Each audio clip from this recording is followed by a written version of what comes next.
What is up, everyone? That track was so cool.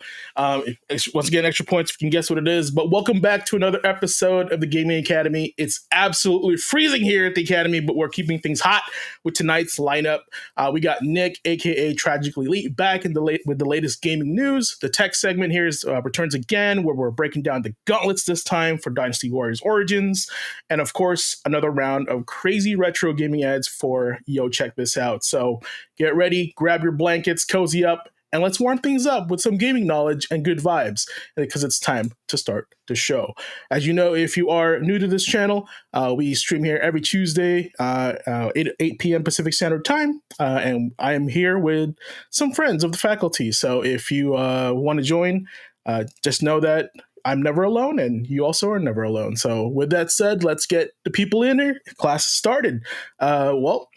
I'm just gonna go right into it. What's up, Nick? You're not alone. There you go. So you're not alone. Throw in a little bit of Zelda in there, but I was like, whatever, whatever. Yeah, it is a cold night. Thanks for having me back, trying to warm up just by speaking way too much. I had a sweatshirt on. Heat's working right now, so I didn't have to keep it on, but it's good to be back. Yeah, it's funny. I almost wore the same shirt tonight. So yeah, I wondered if you were. I had to throw on something, and it was just like, let's throw on that shirt real quick.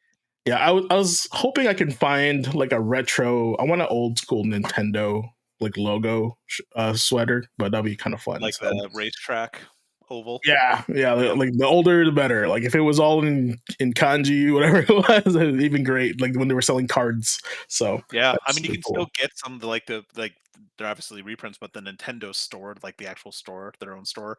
Buddy of mine used to work there and got me one of the like racetrack ones that said Nintendo Redmond, and it was that like kanji style. It was really cool. Yeah, and I heard that one of the things I want to get off the list is being able to go to the Nintendo Museum, but I hear you have to get a raffle to even actually get a chance to get a ticket. So yeah.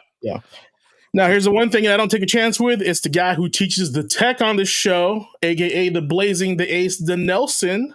Where we at? Let me put you in here. It's cold. Yeah, it's cold. It's raining sideways.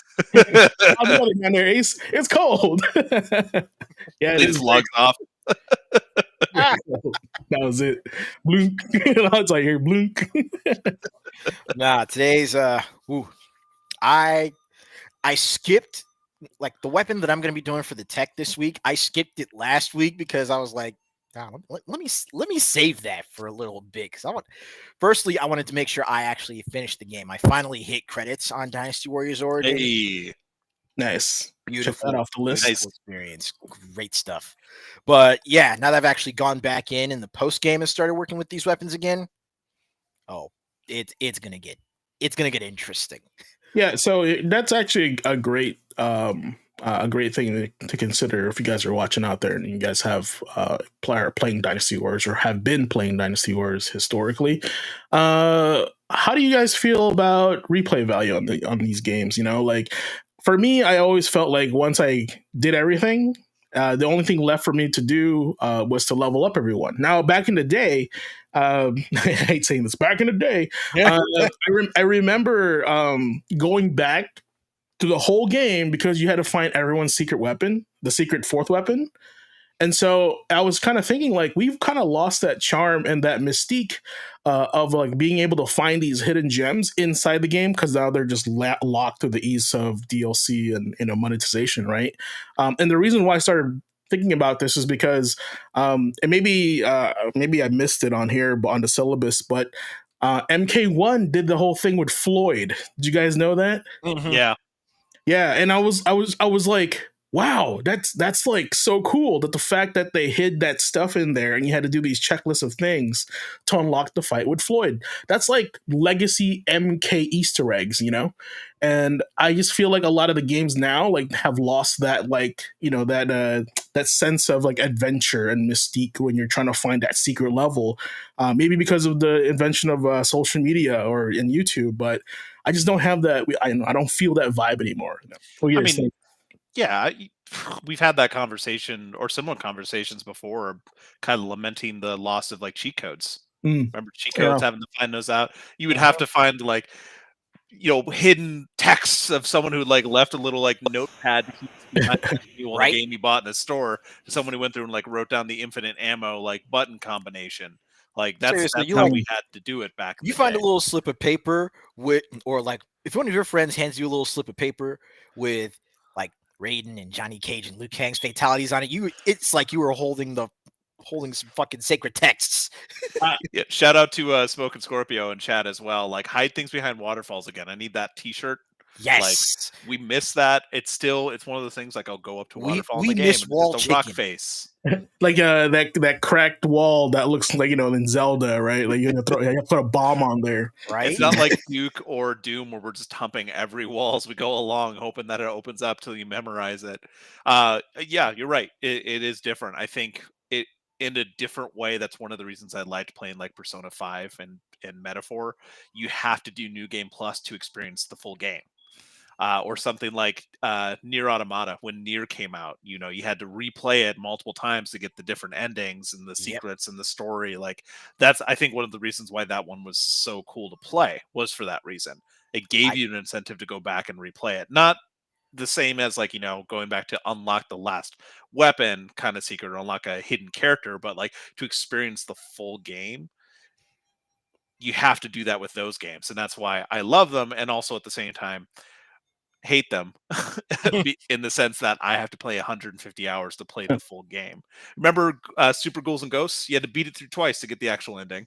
Yeah, no, that was like the secret, right? It's like unless you kind of like made the effort to play it again, and I think also in a higher difficulty. Also, yeah, you're like, oh, did you get to go back through hell? yeah. I mean, the real difficulty was the jumping. That's 100%. That's what it was. But I can't tell you this much.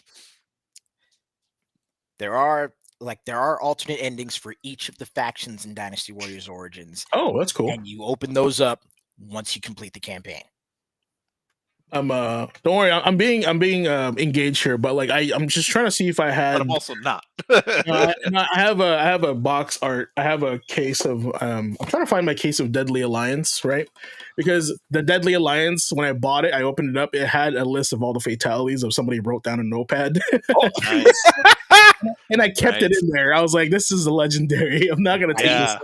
Yeah. The sacred texts. I remember we would get like the infinite ammo cheat code for GTA 3 being written in like the manual and stuff. Oh yeah, and then making sure people remember to look on the case for that codec channel. That's like to me finding a piece of gaming history. Like if I was an archaeologist and I was digging through some artifacts and oh my god, like these guys wrote down codes. What is this barbaric civilization? Fluffy caught you, bud. Fluffy caught you. We were calling it out ahead of time. Fluffy called you out. We're gonna start a GoFundMe for a 9-volt battery. He knows what's up. I want to put a link down there on Amazon for 9-volt. Yes, if you can click the affiliate link, we'll get a kickback. Amazon Essentials.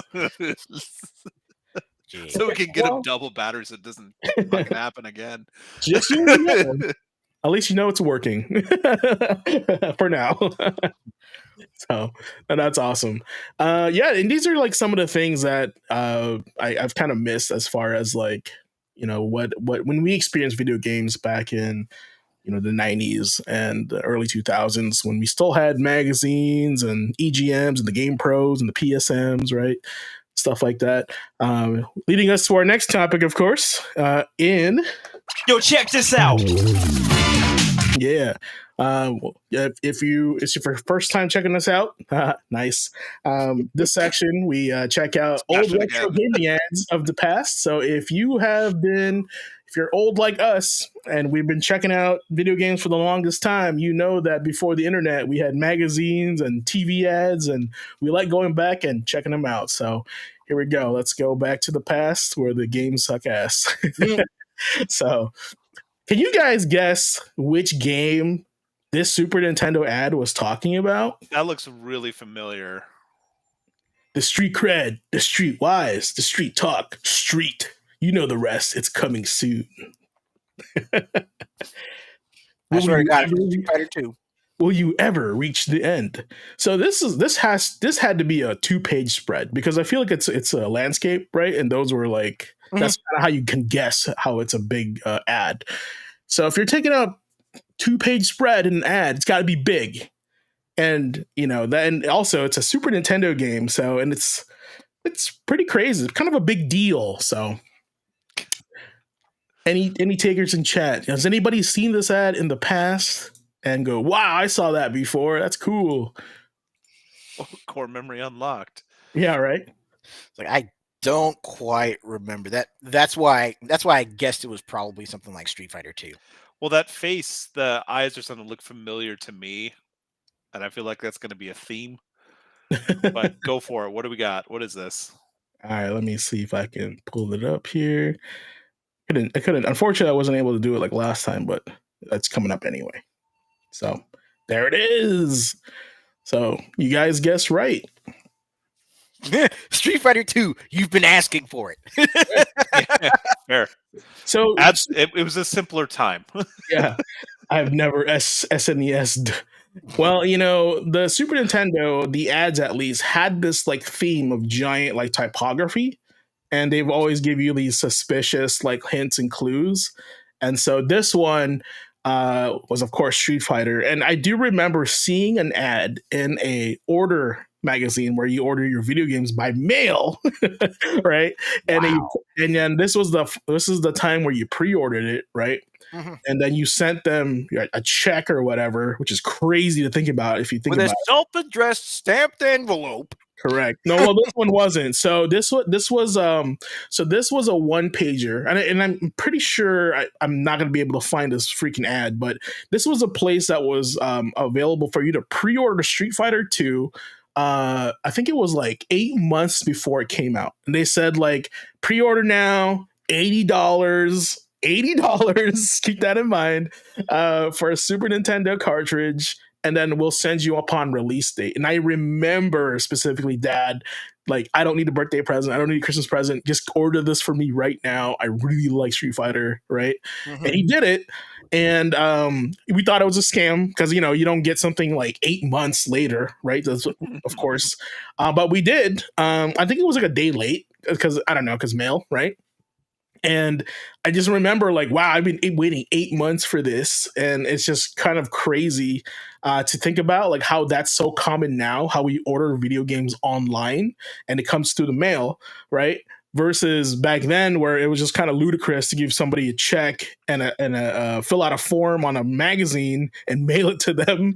That's like sounds so insane today.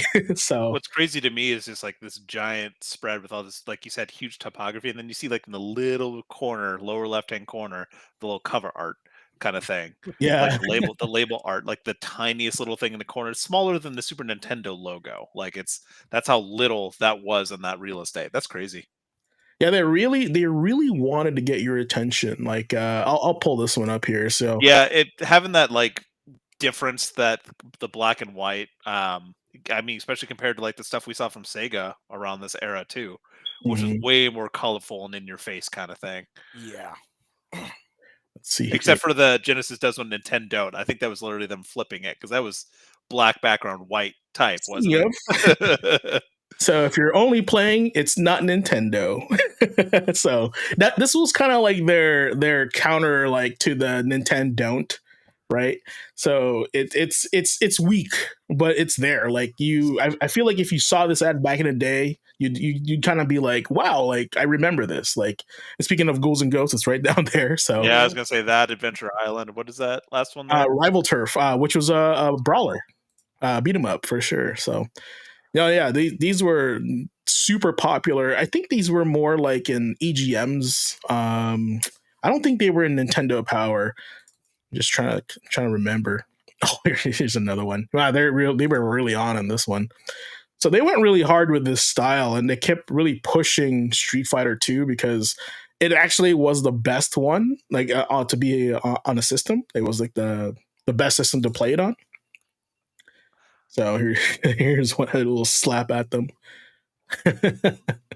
So I don't know if you guys see that yet. No, I see it. It's just, especially after everything else that we've seen I from know. Genesis, like the last couple weeks, it doesn't have as much impact for me now. Like looking back, and I'm like, this doesn't seem as strong. But I mean, that's hindsight. That It's true, and I also feel like Nintendo, aside from that Donkey Kong ad that we saw, Donkey Kong Country 3, Oh God. yeah, I feel like they had to keep their ads family friendly still because they are Nintendo, right? So I mean, that's kind of how they thought of it back in the day. and that was Yeah, they're probably still a trying to. Nintendo of Japan like thing. The, Same as we the saw with rule of the thumb, yeah. Sega of Japan, just that kind of like different markets, different advertising. Who really has kind of control? That's why the Genesis ones were so shocking. Again, Yeah. because And the and Sega of America was just like, we're going to do what we think we need to for our market. and it's true because Sega was considered like the edgier system, right? In Oh man, comparison dude, we to could get a whole conversation about how the yeah. '90s as a whole were edgy as hell. Like, get back at your parents. We don't need them. We're gonna be So awesome kids. speaking of edgy, so Nintendo started to switch their marketing campaign to play it loud. I don't know if you guys remember that. I do remember that. Yeah, Yeah, the will you make it to the end doesn't click for me. yeah, yeah, exactly. So, and that's kind of like, and that's what their thing was. They kind of wanted to be more hip. Not so childish. And I remember the latter portion of the Super Nintendo's lifespan, they started doing this play out loud, only specifically that for the exclusive games. What I'm noticing, right? I think this had for Uniracers. I saw this for like Secret of Evermore, right? So it was like only games specific to that system. So That and also, again, the play it loud ad campaign also went for like, the different what you call it, the different color. I think it was the Game Boy Pockets, was it? Yep. That was they had like the different. I'll see if I can pull that up. But they had the variety of different colors and like head haircuts for Game Boy Color because of the variety of colors you can get for Game Boy. Or like tongue Uh, colors. I remember yeah, that. and they were so 90s because they were all neon and bright. Let's see if I can find it here. Seriously, the 90s and the 2000s, I feel like was the most fun decades for tech because you had the multicolored stuff like the different colored Game Boy Pockets and stuff, and then in the 2000s, or at least like latter part of the 90s and in the early 2000s, you had the translucent shells. Yeah, Yeah. the see-through shells, man. Mm-hmm. Our Macintoshes, our phones, everything. Oh, the clear shell was definitely very 90s, 100%. Welcome. We have some new people in chat. Just saying, hey, good to see you, Andre. What up? What up? Oh, hello, Kitty. All right, so I found this one. Oh, it's the same one. Nope, never mind. You come here. Oh yeah. Hey. Now the jump in tech, not just the hardware, but also again like Chop said, the jump from 2D to 3D in the 90s was pretty crazy too. Man, the stuff we wanted as kids. So funny enough, today, my wife is at 22 weeks now, and Babyla sent me an update of like what size is your embryo child at this point, and it said a Motorola. It said as of this week, it is the size of a Motorola Razr phone. I wanted one of those Motorola Razr flip phones back in the day when those came out. Same. Right around the same time that a couple years before that. Remember the original Matrix, the phone where you press the button, the bottom would slide out. Yeah. That Neo had. I wanted one of those so bad. I did too. I'm not gonna lie. I thought that was the coolest shit ever. And I always want to say, I need an exit. Yeah. No, that was the coolest shit, dude. And it's so funny, like how the Matrix is still kind of like relevant. Like you can still, if it came out today, it would still be like relevant, like to like modern day. So it's kind of interesting. It is interesting. At least the themes are for sure. I Yeah. remember. I want to say it was like 2 years ago or something like that.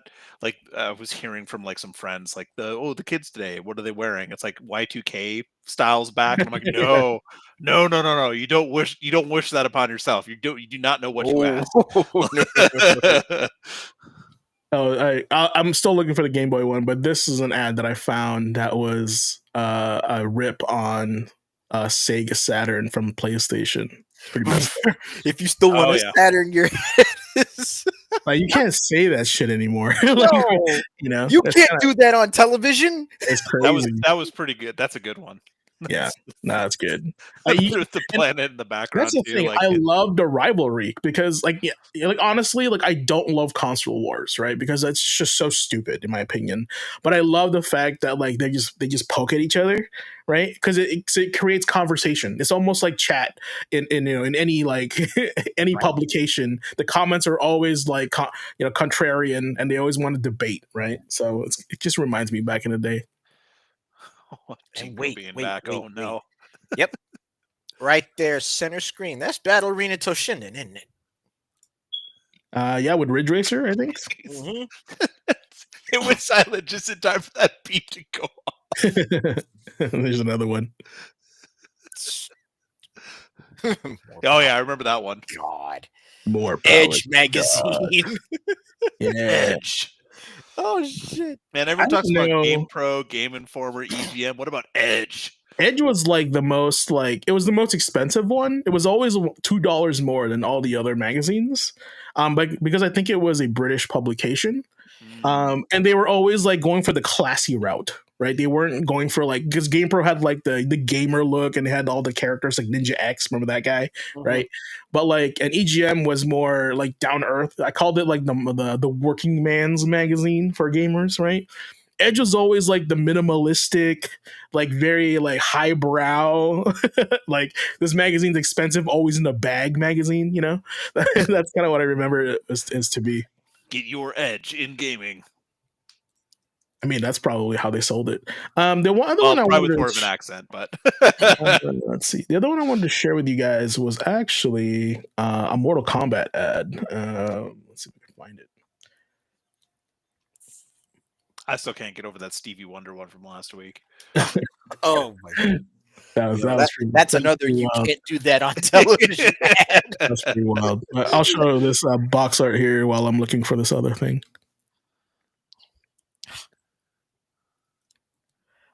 I did get mine for Christmas. Like thinking back to that video, that kid freaking out about Nintendo 64. I remember mine was Christmas. We got that 1080 snowboarding and GoldenEye, I think. Oh my God. That's a whole truckload of memories just came. In the moment I said that, I still remember, and I'm hoping for like maybe one of these like boot ups as James is like starting up. We have the 1080 snowboarding character select screen, because that is ingrained in my head. You know, like work your body. Stop. Those are so good. Oh my God, these ads are so cool. Like, I don't know, I could be here all day looking for these, but here's the one. I kind of gave up the Game Boy one, but here's the one that I recall specifically seeing in a magazine, and I was super excited to see it just because of the game.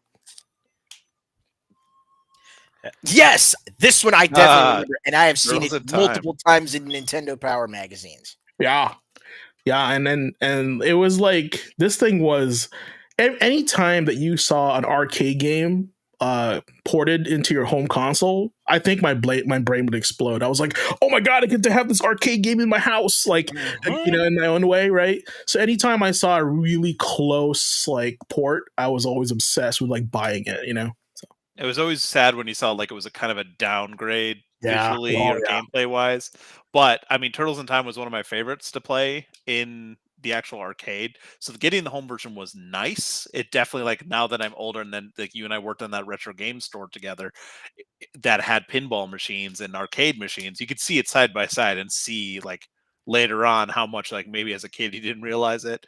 It did make me really want a home port of the Simpsons arcade game. Oh yeah, for sure. Beat 'em up. For sure.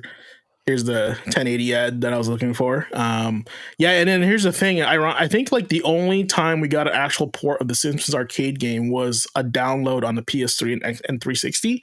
And then the Fox license had expired, so you can't download it anymore. So unfortunately, we can't get that. Gravestones. Hell yeah. This is pretty dark for a snowboarding ad. Get in or get out. I love that ad campaign. Let's see here. There's some TurboGrafx stuff. Chat, is there any ad specific that comes to mind? You're like, hey, I remember this. Do you have this ad? I have a bunch, and I'd rather go. He's got a files and binders full. Yeah, I have a treasure. I found a Reddit post of this guy collecting every ad, and I was like, I love this guy, bro. So at this point, it's more like, which ad are you looking for versus like, do we have that? Needs a search function.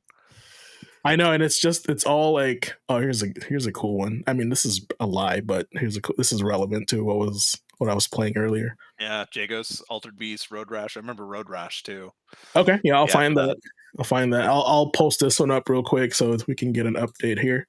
But yeah, Road Rash was a good one. I think I remember like it was like a photo of a guy punching a dude in the face with the helmet on. So, and if maybe I'm wrong or maybe I'm right, but I'll go check it out. Safety first. You may be fighting with chains and bats and stuff, but you don't want to get hurt if you fall off your bike. Right. Oh, look at that! Look at that demon. that sly look back there. Hey. You want to play some Doom? Yeah, we want to play some Doom. Come on, man. Let's play some Doom. It's so good. But the thing that I was like, that doesn't make any sense. Like the graphics look so good for Game Boy Advance in those screenshots. Like the Super Nintendo one, it was kind of iffy, but like Game Boy Advance, man, look at that. That's pretty good. Man, you can play Doom on your like pregnancy test now. Like, the Game Boy Advance can run it. That was the wildest thing about the GBA, though. The fact that the Game Boy Advance could run games like on par with or better than Super NES. Well, just imagine all those re-releases too. They had those Castlevania ports that were on there that ran really well. Advance Wars, I remember running really well on GBA as well. Yeah. And Final Fantasy VI. Yeah. They did the Advance. They did 1 and 2 Dawn of Souls re-release. They released the later one, 6. Man, speaking of, they were talking about doing a new like 6 remake next. All right, Jagos. I found Road Rash 3. Let me see. Oh, and also I decided to do a quick Google search, and man, I forgot how wild the magazine ads for freaking Battletoads and Double Dragon were. Oh yeah. There's some good stuff. I'm looking at this stuff like, how the hell did we get away with this in the 90s? Man, it was the 90s, bro. There you go. When you die, it's not your life that flashes before your eyes. It's the cattle prod. Yes. Hell yeah. Bro, they got nunchucks in this game. Like, yeah. What? Yo, Road Rash was something else. Bro, hey man, by the third one they had to like change it up. Cattle prods, nunchucks. Love that game. Hey, here's the thing. This game is locked into the vault of EA. They could bring it back if they wanted to. They could bring it back. They could, what's funny? They could probably have the guys that Burnout make this game. It'd be so fun. That would be dope. And yeah, I was actually just talking to, who was I talking to? I think Andre. I was talking to you, Andre, on my last stream, talking about how EA like really pigeonhole themselves into like the type of games they make, like Battlefield sports, right? Then they sometimes do like these licensed games, but then if you think about like their gamography, like what was the other game? Like Dante's Inferno's locked in their vault somewhere, right? And then there's all these other weird, obscure games that they're just not gonna pick up. Like they kind of took a risk with Dead Space, and that's great. But like, there's just so much other stuff like this in there. Yeah, but the problem is we've talked about this before. Yeah. It's risk. It's risk and the money 100%. Needed to make these games and the cost of things nowadays. But yeah, if they did something like what Sega did for a while there, where they let some other teams, do their IPs, like design those IPs, that's money that they don't have to worry about as much, kind of thing. Like going that kind of route would be nice to see a different team kind of like realize some of those. If we got more stuff like that, I'd be all for it. And shout out to Jagos as well, like Skitchin. I loved playing Skitchin. Dude, I loved that at the store. I was, I was not, because no one knew what that game was. And I was like, everyone was Road Rash, but you're blading. You're on inlines. Okay. This is a game that the team that worked on Burnout could totally just go ham on remaking, man. Rock and Roll Racing, yeah. Man, I miss Interplay so much. Childhood. Yeah, no, it's this Blackthorn, right? Lost Vikings, they were all Interplay. Now they're absorbed. So I'm really happy you mentioned that and a couple other things, because when we get to the articles and section for discussion, like there's some stuff that ties into, a couple of things we've talked about tonight. It's just like how it ended up working out is really cool. Okay, well, Yeah, that makes sense. Yes. Yes. All right. Well, there you go. And here's the thing. I love that you guys. I love how the chat's sending me all these suggestions. Well, there we go. The next time we have the show, to go me a suggestion, we'll find it and we'll put up your childhood memory on the screen. So, but with that said, speaking of memories, let's go to this week in gaming history. Okay. Oh, this is the old one. Oh yeah. Yeah, we'll go. Here's the modern version.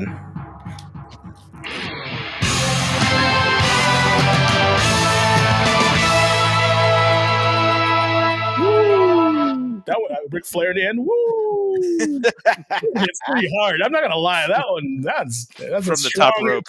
Yeah, Right? Yeah. Chop, if you're on there, that was from the top rope, bro. Like for real. For real. Not even kidding. That was sick. But anyway, yeah, this week in gaming history, February 2 Pinball came out, but that's not what's on the screen. I'm sure you didn't guess what the song was in the beginning, but that was from Sonic 3. I think it was called Marble Dive, like Act 2 or something like that. I was like listening to like Sonic music, and I was like, man, this music's pretty jive. Let's consider the fact that Michael Jackson helped work on the music for Sonic 3. No, and that's the thing. I was like, why does this music stand out so much in comparison to the other ones, right? That's why it's say what you will, but I loved the soundtrack from 2. There's some specific levels from Sonic 2 that are still like iconic. I think they're all good. Absolutely. I think they're all good.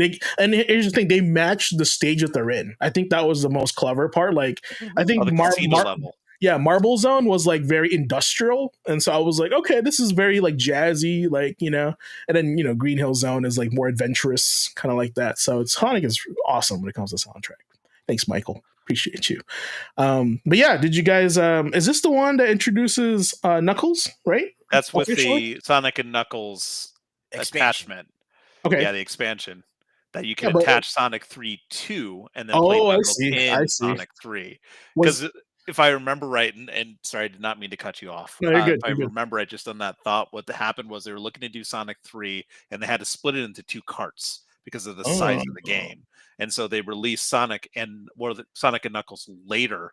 And to get around to like the technical issues at the time, because it couldn't quite run on its own, what they did is they put that slot on the top so you can slot in Sonic 3 and play Sonic 3 in Sonic and Knuckles kind of thing. What did you just say to me? Yeah. Yeah, no, it was weird. It was weird, like the dev on that. Yeah. It reminds me they effectively broke it, and there's like, okay, we got to reattach it if you want the full game. It just reminds me of that 32X TV ad that said, "Mommy, what are those 2 consoles doing?" Yeah, no, that was one of my favorite ads. Yeah, that was pretty good. That was pretty good. Jago says, fun fact, I used Sonic to cheat at a school pajama overnight. When everyone was gone, I put in the code, beat the game as everyone came back, and everybody wondered how I beat the game so fast. You delinquent. I love it. Man, but you were the king. You were king for that night. That sounds like something a Genesis owner would do. It's because they're so hip and edgy. Not a purist Nintendo player. Not a purist Nintendo. We play from stage 1 with no pausing, like 3 coins, 3 lives. That's it. But yeah, it's this was I just realized he's holding 3. He's throwing his gang sign up. That's so cool. So man. Well, he didn't do it upside down. Yeah, little details like that though, it makes it cool. But I'm assuming that was Knuckles in the bush back there, like they were kind of like hinting that he's a character, right? Mm-hmm. But you weren't able to play Knuckles, but he was just in the game, I think, in Sonic 3. So that's interesting. But yeah, other games that came out this day was Pinball for the NES in 1985. I always love adding old retro games on there. And then we're going to fast forward immediately because it's, I don't know, a slow day to White Knight Chronicles International Edition on the PS3 in 2010. Star Trek Online on the PC in 2010, Stalker, Call of Pripyat on the PC in 2010, Ragnarok Odyssey on the Vita in 2012 in Japan, The Takeover, the game made and produced by Matt McMuscles on the PC in 2016, and Valheim PC on the 2021, and Persona 3 Reload came out on the PlayStation Xbox PC in 2024. Man, we're already talking about games that came out last year. That's crazy. Well, if they're bangers. No, it's true. It's true. No, it's just kind of wild. And I started noticing this. The amount of games being released exponentially grows after 2000. Right? From the 80s and 90s, they're really slow. Yeah. Well, there's a lot more dev studios out there. It's more of a giant market. And I'd say, if anything, like looking at some of the more recent stuff, it's a lot of like mobile stuff on a lot of these lists. So in terms of big releases, especially as we come around to the later part of this year, we'll be talking about a lot of 2023 and 2024 games because there were some big releases in the last couple years. And when we roll around to those days, we'll probably have some great memories. And who knows, when we finally get around to the fall again, like when we started this, there was a lot of really good, iconic games that were like 80s, 90s that we started with just when we started doing the podcast. So it's that time of year, man, that quarter, that first, or I guess we're in the fourth quarter now, going into the first. I do remember like before we kind of took our vacation, our small vacation on the holidays, like all we talked about was Call of Duty because it was released on everything, it's that time of year. So also, and Jagos, to answer your question, Andre, myself, and Ace will be Yakuza Pirates this year. Awesome. And also welcome to Sleepy Dragon Gaming. Good to have you here. Let's see here. All right, move on to the next one. All right, so February 3rd, the legendary Miss Pac-Man came out in the arcades in 1982. I was but a wee 1 year old. I didn't even know what video games was. So that's pretty awesome. I was trying to find a arcade marquee for Miss Pac-Man versus the Genesis version, but since we were just talking about the official Genesis seal of quality, seal of quality, not licensed by Nintendo. It's just the official seal of quality. Somebody at Sega was like, "This is okay for our system." No, that was their answer to the Nintendo seal of quality. Yeah. They did that on purpose. It meant nothing to them. It's just like, oh, cool, just like stamp it. I think it was designed to say like, so you couldn't play pirated games and say like it wasn't like, so if it broke your system, it was like it wasn't licensed by us, therefore you can't sue us or something like that. Yeah, it was something along those lines. That's why Nintendo carts like this game is a Tengen game. So the Tengen games had different carts. It was like the black cart with the gold label for the Tengen ones on NES. And they were like curved on the front. On the top, yeah, they had like a little grip on the back. Yeah, exactly.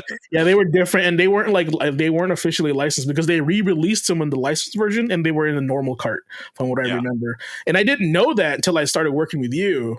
So that was special. Like those in the offshoot Wisdom Tree Bible games as well, like the powder blue carts. Yep. Oh god, I remember those. Yeah. So that was one of the ways you can like physically see if a game was legit by like the shape of the card itself. So a couple of the games that were released on the 3rd was Art of Fighting 2 in the arcade in 1994 in Japan.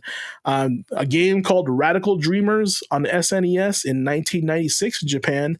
And a lot of people don't know, I think that's the game in between Chrono Trigger and Cross. Yep.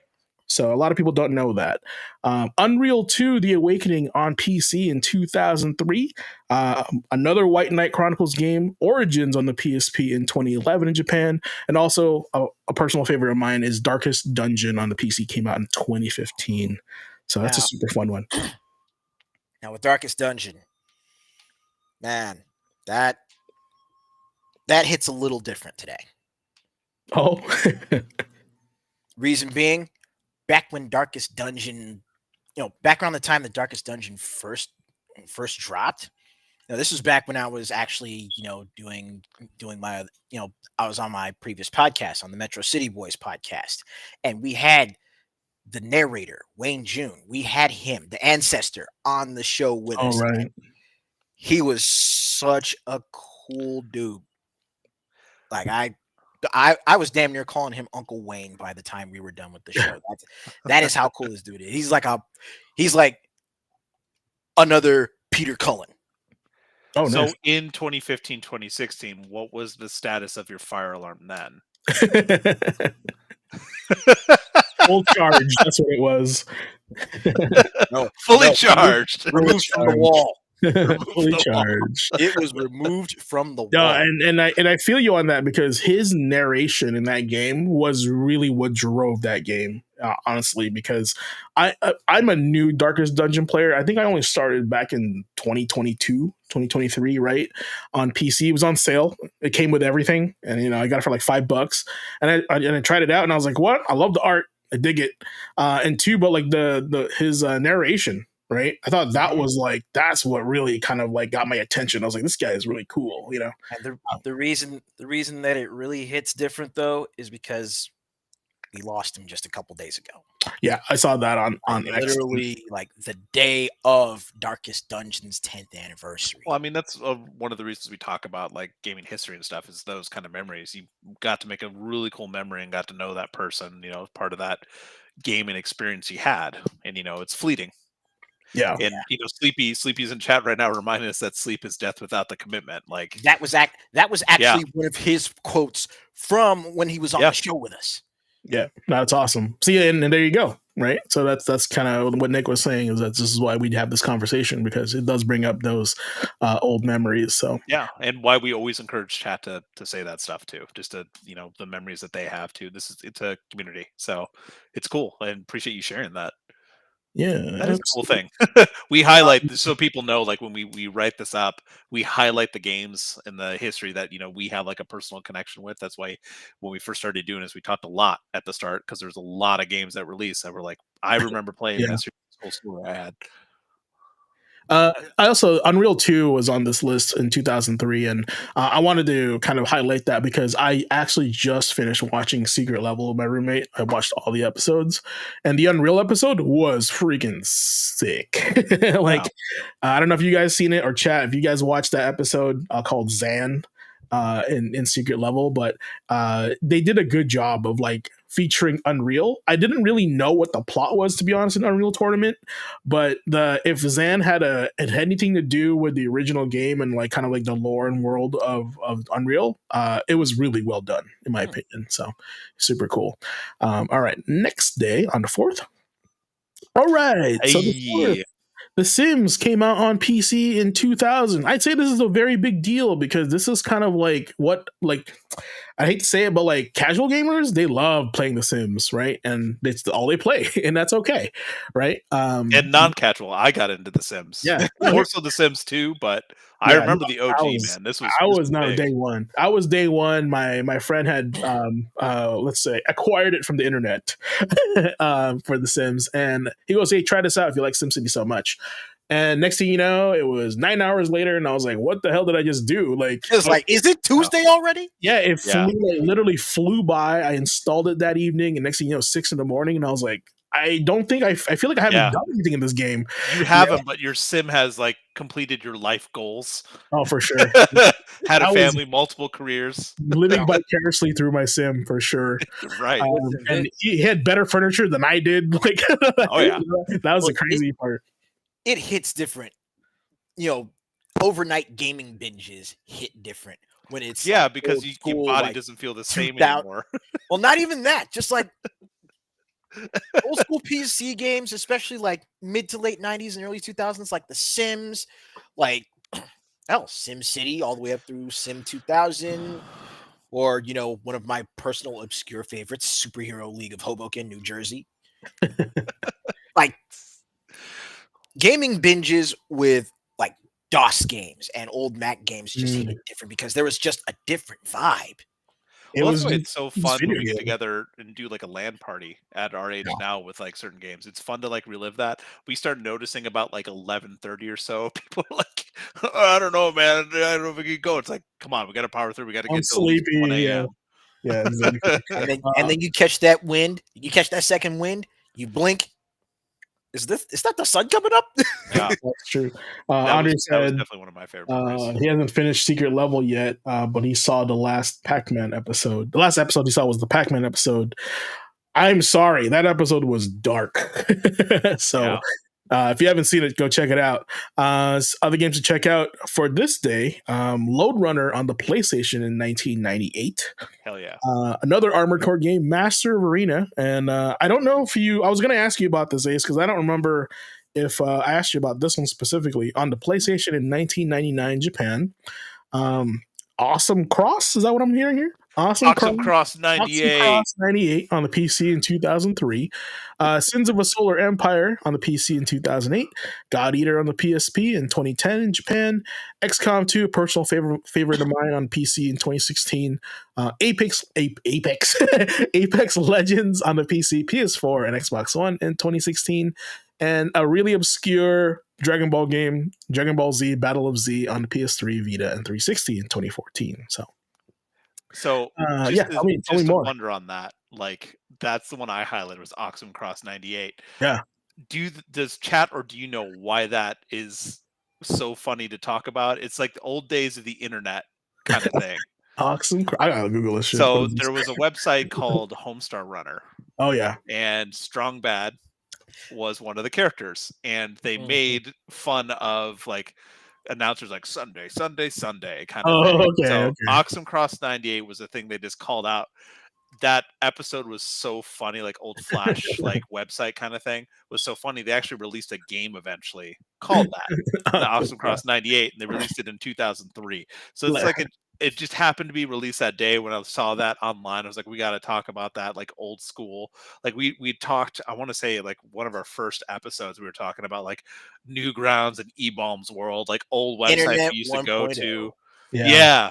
Internet 1.0 before internet, YouTube. And so like Oxum Cross 98, Homestar Runner, I just remember those videos and being able to click on the Flash little like hidden buttons and stuff and get secret stuff. Right. But yeah, it's just kind of a cool thing. Just like a little bit of history there. The guys that made Homestar Runner made Oxum Cross. Yeah, they made that game. All right, that's fair. A very, very basic, like side scrolly kind of racing game, but it was based just on the episode that just their fans ran with. I love it. It's kind of like if the producers of The Simpsons made Bone Storm. That'd be so fun. Right. Ace, tell me more about Armored Core Master Arena. What's this? Now, what this? With the Armored Core games, Master of Arena and Project Phantasma were pretty much like the two expansions to the original Armored Core game. And it kind of set the standard as far as, how a core game would release, or, how a numbered entry in the series would release, and then it would have the expansions thereafter. Yeah. Master of Arena specifically was like, this was just straight up nothing but multiplayer. Really? So you get in and you would load your save data from AC and from Project Phantasma, and all of the parts that you had unlocked, you would have them ready to go to build your own custom cores and just duke it out in MOA. Literally a multiplayer DLC for the first Armored Core game. Yep. And it came out at a budget price too. Oh, okay. Like I'm assuming half, like $20-$30. Yeah, pretty close to that, yeah. Okay. That's pretty cool. Yeah, there was we were talking about how like the extreme games from Dynasty Warriors, you can take your save file from the regular version and play it over. So I guess that's how they were doing it back then. It was it was a preview of things to come, and we never noticed. Exactly. So, and like there were numerous times when I would sit down and play this with my buddies, where like we'd literally gather over at one of our friends' house. We would basically stay overnight and just have what we call Unga battles, where we literally take just default Armored Core builds, like nothing unlocked. Just take the basic suits and just see who could stay on the longest. Yeah. Street Fighter Cross Tekken, no gems. That's what it was. No gems. Fluffy, let's see here. Jay goes, I think PS1, it was so long ago, it might be going crazy. Think about it, guys. I think they just celebrated their 30th anniversary on PlayStation. Is that right? Yeah. That's crazy. That is wild. And we were like, I was a teenager when that came out, so hella old. So that's wild. PlayStation 1. No, like yeah, because they released that gray PS4 PS5 Pro, right? Isn't that like the 30th anniversary? Something along those times. But yeah, Oh, the the other North game. American release. Yeah. Was I Okay. think that was back in September, but yeah. XCOM 2, great.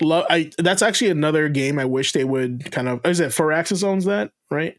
I hope they come back and visit with XCOM 3. I didn't like the recent one. It was a Chimera Squad. They kind of toned down XCOM into a more like squad based, like local strategy game. They emphasize more on the characters versus like the whole picture, right? Which was cool in a certain way, but just wasn't like it didn't have that XCOM spirit, in my opinion. Let's see here, and the only other game on here that I'm curious about, not curious, but I actually had a sealed copy of Sins of the Solar Empire on PC, the collector's edition, and I just sold it on eBay recently, which is funny. And it was on there. It was on there for 6 months, and somebody actually bought it. So hopefully the code still works. But it was sold as is. All right.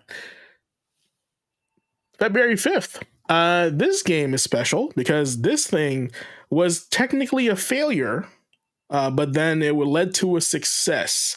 On February 5th, Demon Souls on the PS3 came out in 2009 in Japan. And if you guys notice, I think it was developed by Atlas or published by Atlas. I can't remember which one.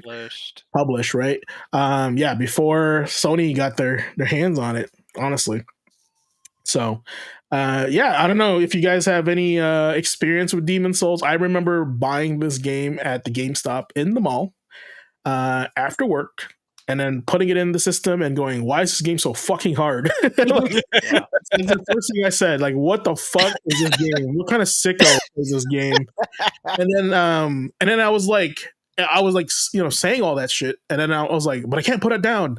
Like it was weird. I was like, it was my fault that I was dying, but at the same time, I was like, no, I can do it. No, I can do it. No, I messed up here, but I can do it. So they like when they were designing this game, I felt like they made it difficult enough to like tease you that you can do it. You just messed up in some way. Right? Like you're not a bad player. You just made bad decisions during that fight. So that was like my hook when it came to the Souls games. This was the progenitor of that. So it was before its time. Like you said, it did not sell well when it first came out because it was just kind of an unknown. Yeah. This was definitely from Software. It was the same team. Mm-hmm. It's just afterwards, Dark Souls did so well that people then rushed back to look for Demon Souls. I remember it was really hard to find. Like people would come in and ask for it all the time at our store. Oh yeah, it was not like in heavy publication by that point. It got the greatest hits, like Red Case re-release at one point, and the rest is history. But it's one of the reasons people are kind of clamoring for an HD like remake or update to this one. Mm-hmm. This game right here was so frustrating. And honestly, I was watching like a documentary on this game specifically, and they were saying the reason why this game survived was because of Let's Players, right? The streaming actually saved this game. Like there was enough emotional reactions to all the deaths that people wanted to jump in on the bandwagon to play it on their stream. Right. And so more and more people and streamers wanted to do it. And actually, this happened between Demon Souls and Dark Souls. And I think that's how they got the green light with Dark Souls, just because they saw like this sold like crap in the beginning, but near the end, everybody just wanted this game. Like Nick said, everybody's trying to find a copy of this thing. But yeah, that was the documentary I was watching. They considered to be a failure. And this game was redone multiple times because people were playtesting it and they were saying like, this is kind of hard, But I think Miyazaki was like, no, it's supposed to be hard. And then smiley face. Yeah. And so this is kind of hard. Yeah, because this was the time where like other games like Kingdoms of Amalur, right? And so those other like action RPG games were like, they weren't as difficult. Like this is unique on it for its release date. So this is where it all began. Other games that came out on February 5th, The Guardian Legend on the Nintendo in 1988. And if you know what that game is, chat, props to you. It plays very similar to Blaster Master. R-Types on the PlayStation in 1993 in Japan, Eternal Champions Challenge from the Dark Side on Sega CD in 1995, Don't Tell the Jedi, Harvest Moon 64 on the N64 in 1999 in Japan. Those Nintendo titles for the 64 were always great because you know where they came from by their title. And Turok on the 360 and PS3 in 2008. Dead Space 3 also came out on PC, PS3, 360 in 2013. Fists of the North Star, Ken's Rage 2 came out on the PS3 and 360 in 2013.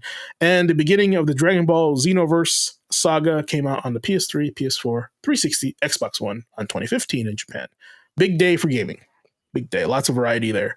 Now, I know we have a Ken's Rage player here. So, anybody, do you want to add to that, Ace? I'd actually picked up when I saw that the first game had been released on the PS3, I had to snatch that up quick.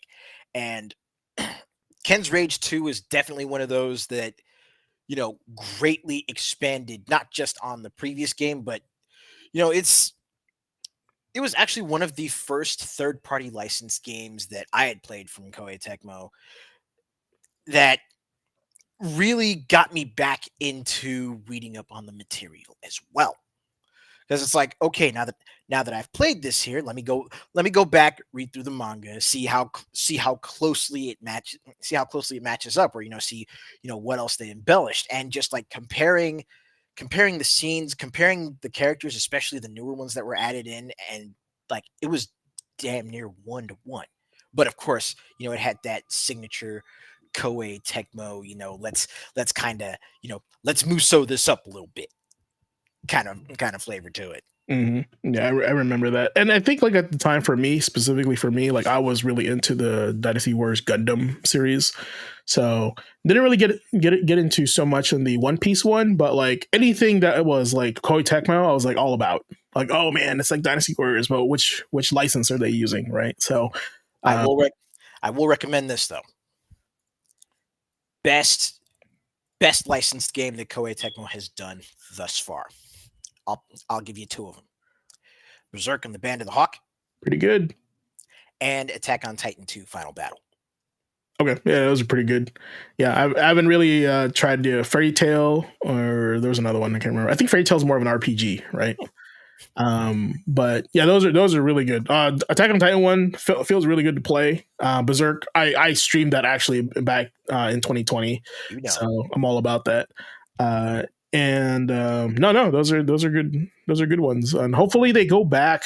They kind of reassess and go back into their Warrior series in some way or form. Like I would love to see, because I know my first game that I streamed on my PlayStation 5 was Fate Samurai Remnant, right? And they helped make that game. And there is a feeling of Dynasty Warriors in that game, right, with Fate combined to it. But I hope they go back to like more traditional, maybe like apply the Dynasty Warriors Origins engine on there, because like I said, I love Samurai Warriors 5, right? And if they do something like that with another license, that'd be super cool. So, yeah, great. All right. Next one, the game that we've been chatting about in the check this out. Street Fighter came out on the 6th of February in 1991 in the arcade in Japan, thus launching a myriad of fighting game replicas in the future. And now we're on the 6th iteration, and it's just like this game was the game that started it all. It wasn't the first, but it was definitely the most popular. So, chat right now, tell me your first Street Fighter 2 experience. Mine was on a ferry in Canada. I don't know, that's weird, right? And I was playing Final Fight, right? And I don't know, that's kind of a weird start already. And because this ferry had an arcade in the ferry, right? And I was playing Final Fight, and my cousin goes, "Hey, you want to play me a Street Fighter?" I was like, "What the hell is that?" So he took me over to the machine and whooped my ass. and I was like, "How you doing those fireballs, man? That's cheating, bro. I don't, you know all the secret moves." Like, I just remember just getting mad, but I wasn't like upset at the game. I just wanted to play it like better. I wanted to learn all the moves. I want to learn all the characters, and to me that's where I started it. Like I picked Ryu, he picked Ken, right? He beat me, and I was like, how did I lose? We're like the same character. You're cheating. All the little kid like comebacks you can give them, and I just started like learning that's when I started playing fighting games for the first time, and good fighting games, because there were some fighting games released on the Super Nintendo that didn't really do justice, like Doomsday Warrior. Anybody know Doomsday Warrior? So, do you I don't know how much you like watch anime at all, but if you're really into Street Fighter 2, there's an anime series called High Score Girl. I highly recommend watching that series. It's kind of like a rom-com, but it's based around this kid's love for Street Fighter 2. Like he's a really good Street Fighter 2 Guile player, and he ends up like meeting his match, this girl that he just can't beat, and it's his classmate. And it's like following their stories. He tries to like better himself and like go to arcades and like beat people, but he still can't beat her. Ends up falling for her. Like it's good. It's a fun watch, but especially if you like Street Fighter 2, because his like inner like voice is Guile talking to him and giving him pep talks. That's dope. Like it's pretty funny. Like it's worth it for that alone. If you're a fan I of Street hope Fighter. I hope the English version it was Travis Willingham because that's his voice actor. But Ace, since you haven't seen it, right, Ace? No, I haven't seen it. The reason why, and I'll tell you why, this is what makes sense to you after I tell you this. The reason why he's so salty against his girl, because she mains Zangief. And he loses to Zangief all the time. And in Street Fighter 2, if you're Guile versus Zangief, how are you Three losing grabs in your to Zangief? How are you losing to Zangief when you're Guile? That's why it's funny, because the matchup sucks for Zangief. the matchup should suck, but again, 3 grabs and you're dead. That's why he's so mad, because he's like, "No, I got this." No, you don't. Nah, my first experience with Street Fighter 2, I was literally chilling at the apartments, just little big head Ace running around chilling at the apartments. I look across the street and I noticed that they had just opened a swap meet right across from where I was living. So that weekend, went across the street with my brothers. A couple of my cousins came by to visit. We went over. We were checking out all the stores, and there was a little arcade section, like damn near, center mass in the swap meet. Street Fighter 2 was right there, pretty much as I was walking up, and I'm like, "What's this?" And the rest is history. Like again, it was the same sort of thing. I watched my brothers and my cousins play for a little bit. They picked Ryu and Ken. I picked Willie. It's like I picked Willie, didn't know what to do. Picked Zangief, kind of knew what to do because I was just wiggling the stick and just button mashing. You're like that kid in that Daigo's and that kid like playing each other, and the kid's like that kid. I love that gif. Yep. Can't find that gif. It's so funny. But it was literally after. It was like shortly after that, like later on that year, when Street Fighter 2, of course, came to the Super NES. $80. And that was when I actually sat down and really started learning how to play it, and losing to my cousins at first, and then getting better until the point where I was the one that was staying on for hours and getting in trouble because I was staying on for hours. Yeah. Dude, I gotta tell you, man, like Street Fighter 2 and like Turbo and Super Street Fighter 2, Mortal Kombat, these games were like, as soon as I got out of school, I would be stoked to go to my friend's house with my cartridge, pop that in their system, and we play this until my parents picked us up, from their house or whatever, because I wasn't allowed to be in my house by myself. Yep. So I'd hang out at their place. We'd play fighting games, and that's how we bond. Like literally, we do our homework and we play Street Fighter. We play fighting games together. More fighting games, more competitive games than co-op games in this era. What I noticed, and it's just how we establish our friendship. Like we compete, but yet we weren't like we were rivals, but we weren't enemies. You know what I'm saying? So. Mm-hmm. And I hope some the kids these days have something like that, because it builds a strong foundation for friendship.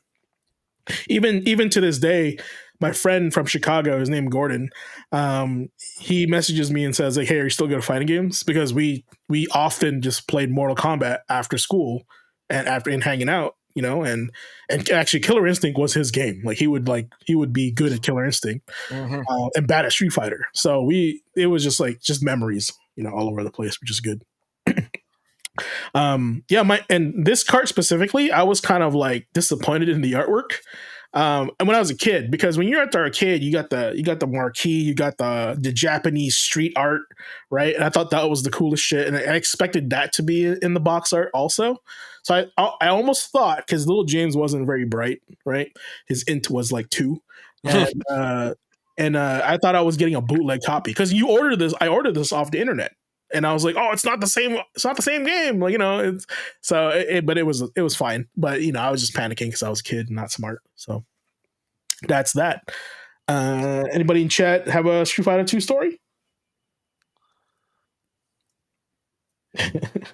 Get good had to be done. That's right. All right. Well, I totally skipped the rest of the games. What the hell?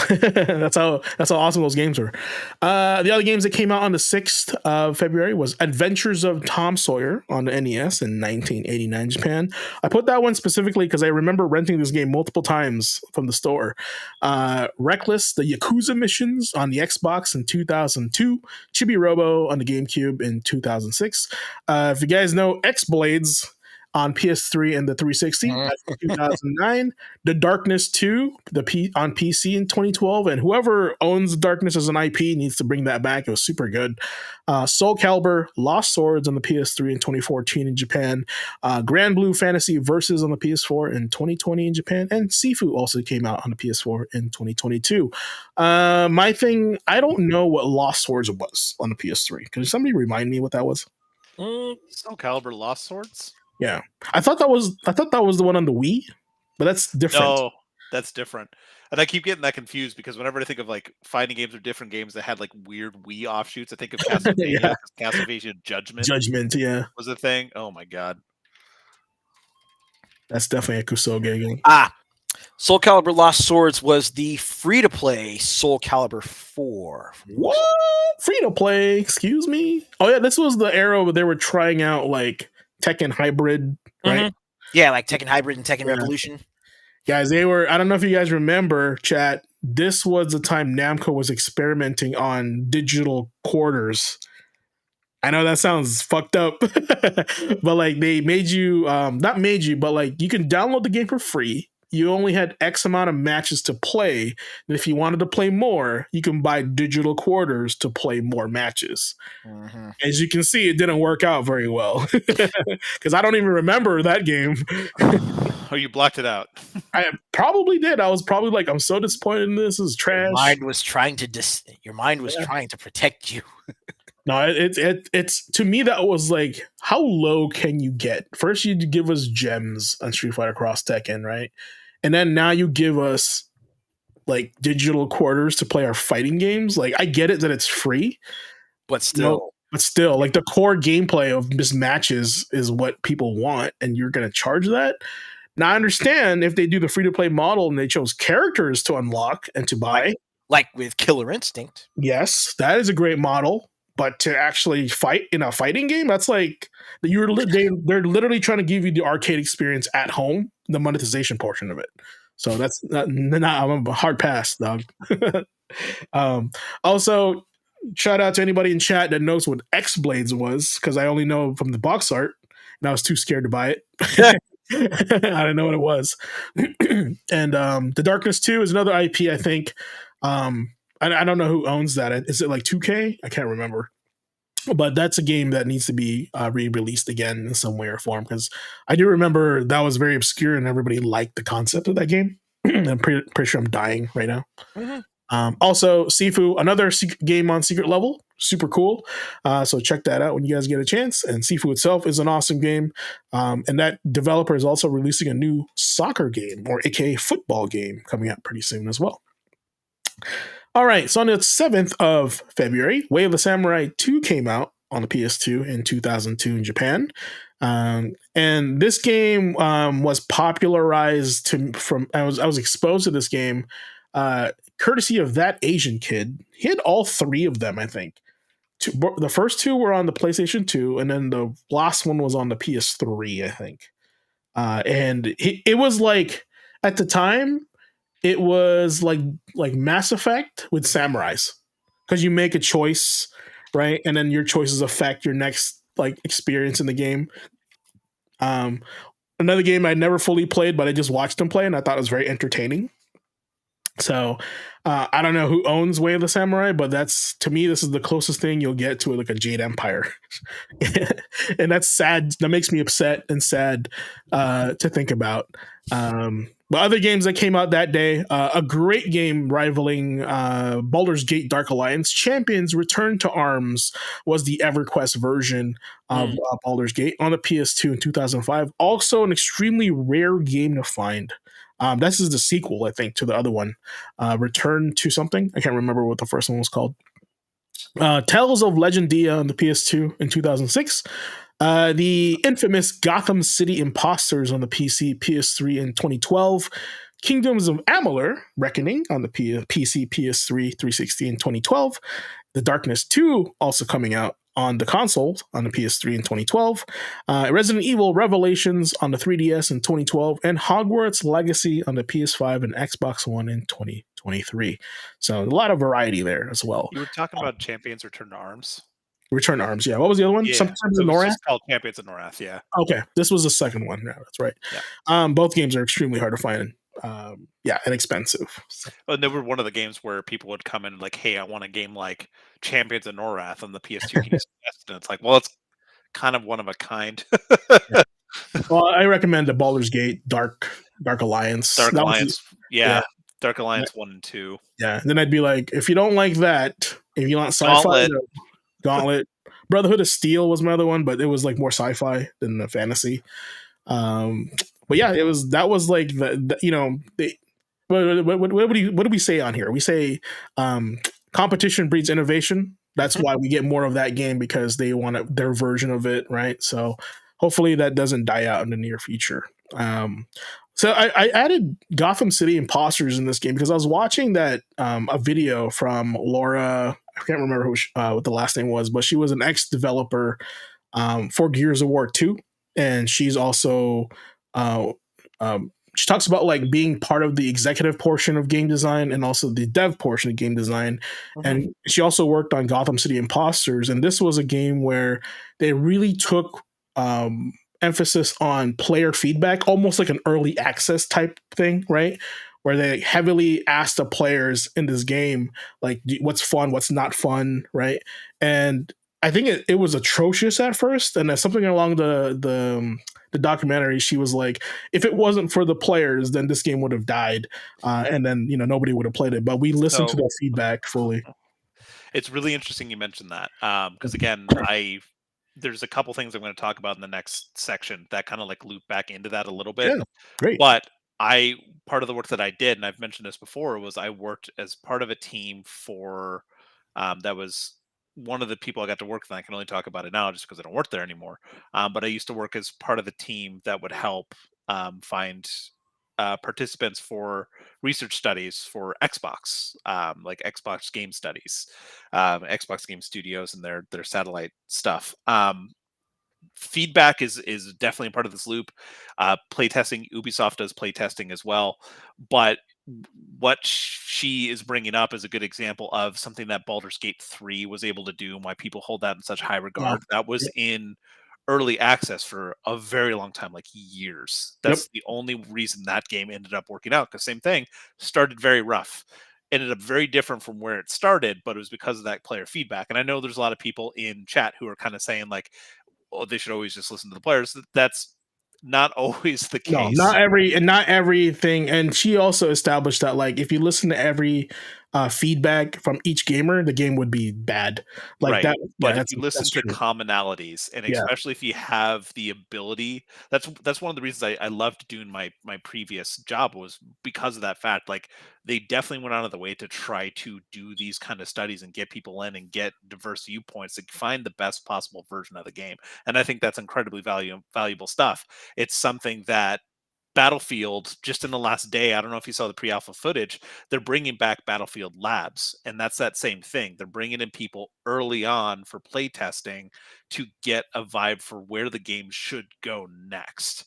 And Oh, it's not always in the budget to do that. That's one thing I want to preface. It's they're not always able to do that so early in development cycle, because that's a lot of money to put down up at the front to get your game up to where it needs to be. Usually play testing's a little further along, maybe some, like alpha stuff, some really early build stuff with like preview candidates kind of things, or something like what happened with Dragon Age Veilguard. They brought in a lot of people later on kind of thing. So depending where that shows up in the process, that could lead to a very different end game kind of thing. So if they've got the money, Battlefield absolutely has the money. They've got 4 dev studios working on this next iteration, like from like international. They just like released this video in the last day. If you haven't seen it, the pre-alpha footage looks cool, but the fact that they're bringing back Battlefield Labs, which was in some previous titles, but the fact that they're trying to workshop these ideas early and really get a vibe from players, like, hey, what's actually fun in what we've built, and let's like iterate on that.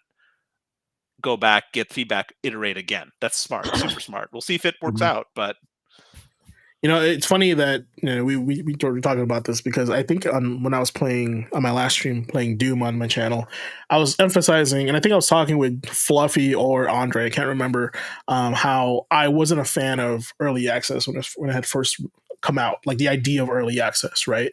Because I thought of it in a way that like you just get the game early and then they just patch it as they go. And I was like, you kind of get an unfinished product, and then you're paying like full price for it. And I think it's stupid to buy something that's not done yet, right? And then that was like the early times when I first heard of early access. But as time went, I was like, okay, actually, there's been a lot of great like experiences with early access. Plus, if the developer is very open to like, what's your feedback? What do you guys like? What do you don't like? You kind of get a game that's better suited for the buying customer, right? Because these are people that have invested in the game already. And so I think that, to me, it's changed my mind over time. Long story short, so I will say there's been bad actors. There's a reason we felt for like sure. that. A lot of gamers did. A lot of people would get these early access games, pay full price, and then it was kind of like vaporware stuff. Oh You buy yeah, in, no updates. Or yeah, you buy yeah. in, you get a couple updates, and then 6 months later, nothing. You never get a final release. I mean, look at the crap that's been going on. And I say crap, but look at the stuff that's been going on with like Star Citizen. Like how much billions of dollars they sunk into that, and Is the the game game ever hasn't coming out? officially Yeah, released. Like, that to a lot of people were like, what are we doing? This is like super early access. It just yeah. keeps building and building and building ideas that don't come to fruition, kind of thing. So I could see why people felt that way, and I certainly felt that way too. I'm still kind of like iffy about early access, but if it's like a team I follow, a game I kind of believe in or really speaks to me, Hmm. I'm more willing nowadays, like you said, to take that leap, because I understand it's part of the process. It's all about their communication. Having done some community management stuff myself, I can look at that community management or that stuff they put out and kind of get a vibe for like the people behind the helm. And it's just like, man, this is a lot of like platitudes and buzzwords. I don't know if this is going to come to light of day, but I mean, well, it's like Jagos just mentioned. Hades is a great example of how to do early access right.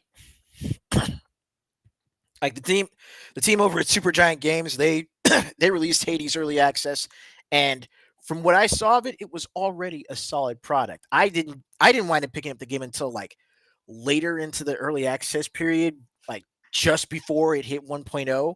But even then, when 1.0 hit, and they just kept working on it and iterating on that, and building it not just into a better product, but into a more complete product. And by the time development was done with it, by the time they were done fully developing Hades, they had pretty much built up that track record, that goodwill, because of communication and because of the quality of the product. Yeah, I mean, I think it all boils down to that. Like Jacobs was saying, like Wayfinder did a good job, and Warframe was built upon that, right? You kind of get the vibe if they care or not. And like what Nick was saying, there are bad actors that just want your money, right? Like Star Citizen. Like, what if people are giving them money left and right? Why would they finish the game? Leave it in early access, right? And so they start complaining. That's usually how it works. Unfortunately for the bad actors. All right, let's finish it up here with the last day on February 8th, Shadow of Rome. I actually talked about this on stream a few times, if anybody knew what Shadow of Rome was, because it was developed by Capcom in this weird time back in 2005.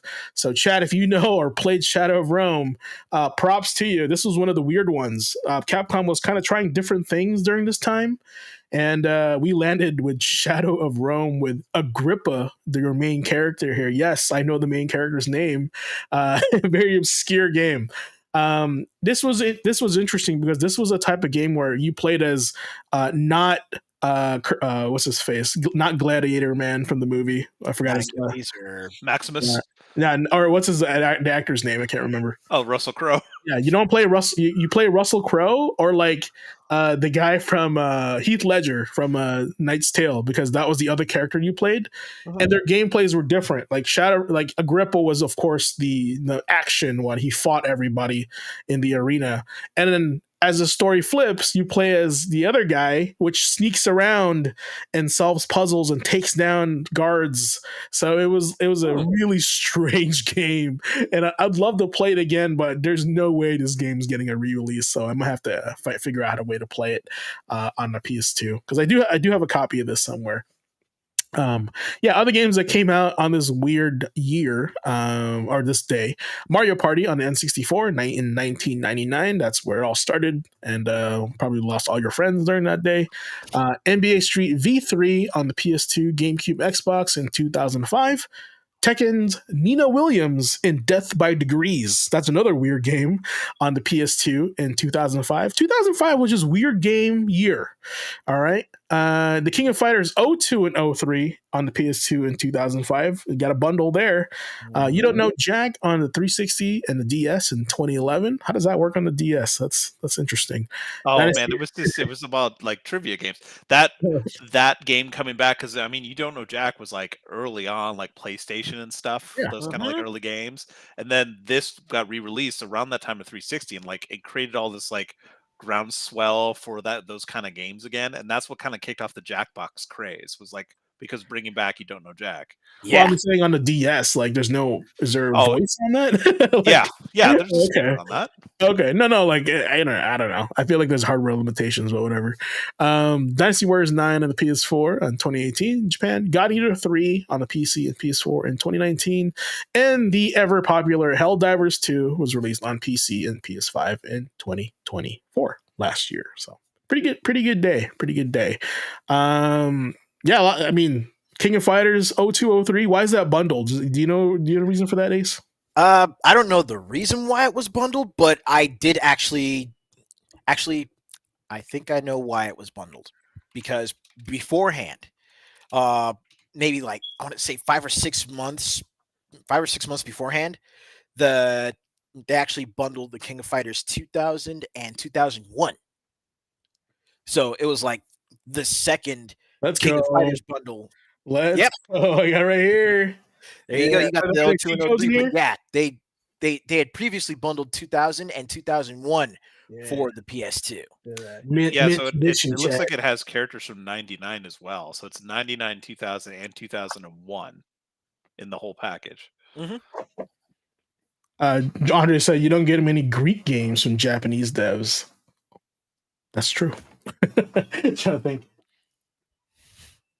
No, it's fun. I thought, I knew I had a copy of it somewhere. That's why I was like, pretty sure my Shadow of Rome is buried somewhere, somewhere in this pile. But yeah, see the other game. I don't think I have a copy of this, but the Death by Degrees game was very interesting because I'd never seen a Tekken character or like a character from a fighting game get their own video game before. Yeah. So that was kind of wild, And if you saw the thumbnail for tonight's video, that was on there as well. Well, I mean, Mortal Kombat mythologies and that's true. Kombat Special Forces. That's true. Yeah. Shaolin monks. Yeah, you're right. All right, Ace. Why is Dynasty Warriors trash? 9 trash. Ugh. Real quick. Oh, a whole lot of good ideas with poor execution and the usual Koei Tecmo monetization. Oh, costumes, weapons. I'm assuming. Yep. I think that's where it kills it. Hey, you know what? And that's the thing. We talked about how you could unlock the 4th weapon in those old games. Why didn't they do it this time? That's all I'm saying. I don't know what they did. It's like I don't know what they were trying to do for 9, but also speaking of unlocking, ultimate weapons, you unlock Ultimate Warrior difficulty in Dynasty Warriors Origins, and that's where you go to complete challenges to get those weapons. In Origins. Oh, okay. Mm-hmm. Right on. Well, you know what? I agree because Yeah, that makes sense. we found it, folks. That is we're gonna be pressing that button a lot. That's all I'm saying. But yeah, that was your this week in video game history. A lot of content that day. So, all right, Nick, give us the lowdown on what's going down in the industry while I boot up your soundtrack.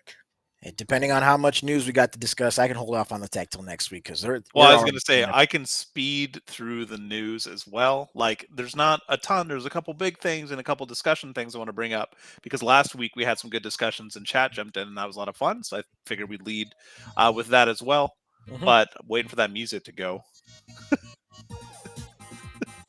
There you go. All right, same as usual. I like to start with some bite-sized content. Just quick little notes to get out there, some cool stuff that would happen in the industry or some things that we've talked about previously. Kind of cool to loop back on. First and foremost, we're kind of talking about Capcom earlier, folks. Hopefully you two didn't look at the link, but Capcom just released a list of their top 10 best-selling video game series. Can you guess what some of those video game series are, you Capcom freaks?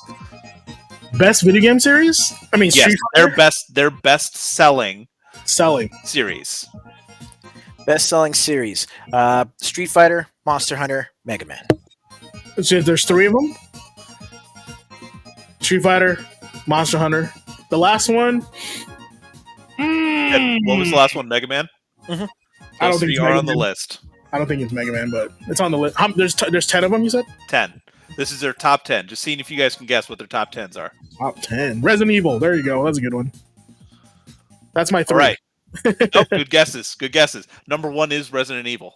Oh, for that series. A lot of games came out for them, but Capcom, that's their number 1 selling series for them. 167 million units across all of it. Number 2, Monster Hunter. Number 3, Street Fighter. Number 4, Mega Man. So, Ace, you're guessing right up there at the top. 5, Devil May Cry. 6, Dead Rising. 7, Dragon's Dogma. 8, Ace Attorney. 9, Marvel vs. Capcom. And number 10 is Onimusha. So they literally took their top 10 and go, we're going to make games out of the top 10 again. Hey, we're talking about Risk, man, and what it costs to get a game. Mega Man. They haven't done with Mega Man yet. Well, I mean, Capcom just recently, literally earlier today, had their most recent showcase. Yeah. And not only did they show off more stuff from Monster Hunter Wilds, but there was also the announcement that Onimusha 2 is going to be coming back. Like on a remaster? Yep. Yeah. How'd they get permission from that guy, man? Because that guy's dead. Hey, and just remember, this is just their best-selling series. So some of the people in the chat bringing up some very good titles. Those might have been individually very good, popular titles for them. Man, Shadow across all of it. Shadow Rome should have been in there. Shadow Rome. See, I thought you would have guessed. Well, I appreciate that. All right, so we have been talking about some Xbox games ending up on PlayStation. We talked a little bit about what Xbox is doing and, Xbox everywhere kind of thing, almost like Majima everywhere. It's just going to pop up screaming at you, Xbox on your other systems. I love so it. we just got word that Age of Mythology Retold and Age of Empire 2 Definitive are coming to PlayStation 5. That's been confirmed. And this is right on the back of Forza Horizon 5 is coming out on PlayStation 5. That I saw, yeah, for sure. So getting a couple more titles, we'll see how many more come out. There was a rumor, and again, rumors always take it as a grain of salt, but there's a rumor that we could potentially see a Gears of War HD trilogy, which we've been asking for a very long time, may be coming out for PlayStation as well. So that hasn't been officially announced, but it sounds like some of those are starting to get hit. Like we're going to get that release, and it will be multi-platform, day one release for all of them, and it will include PlayStation. So we'll see if that happens. But that's just on the back of what we've talked about the last couple times. Yeah. Pretty cool. You guys are some DBZ fans, aren't you?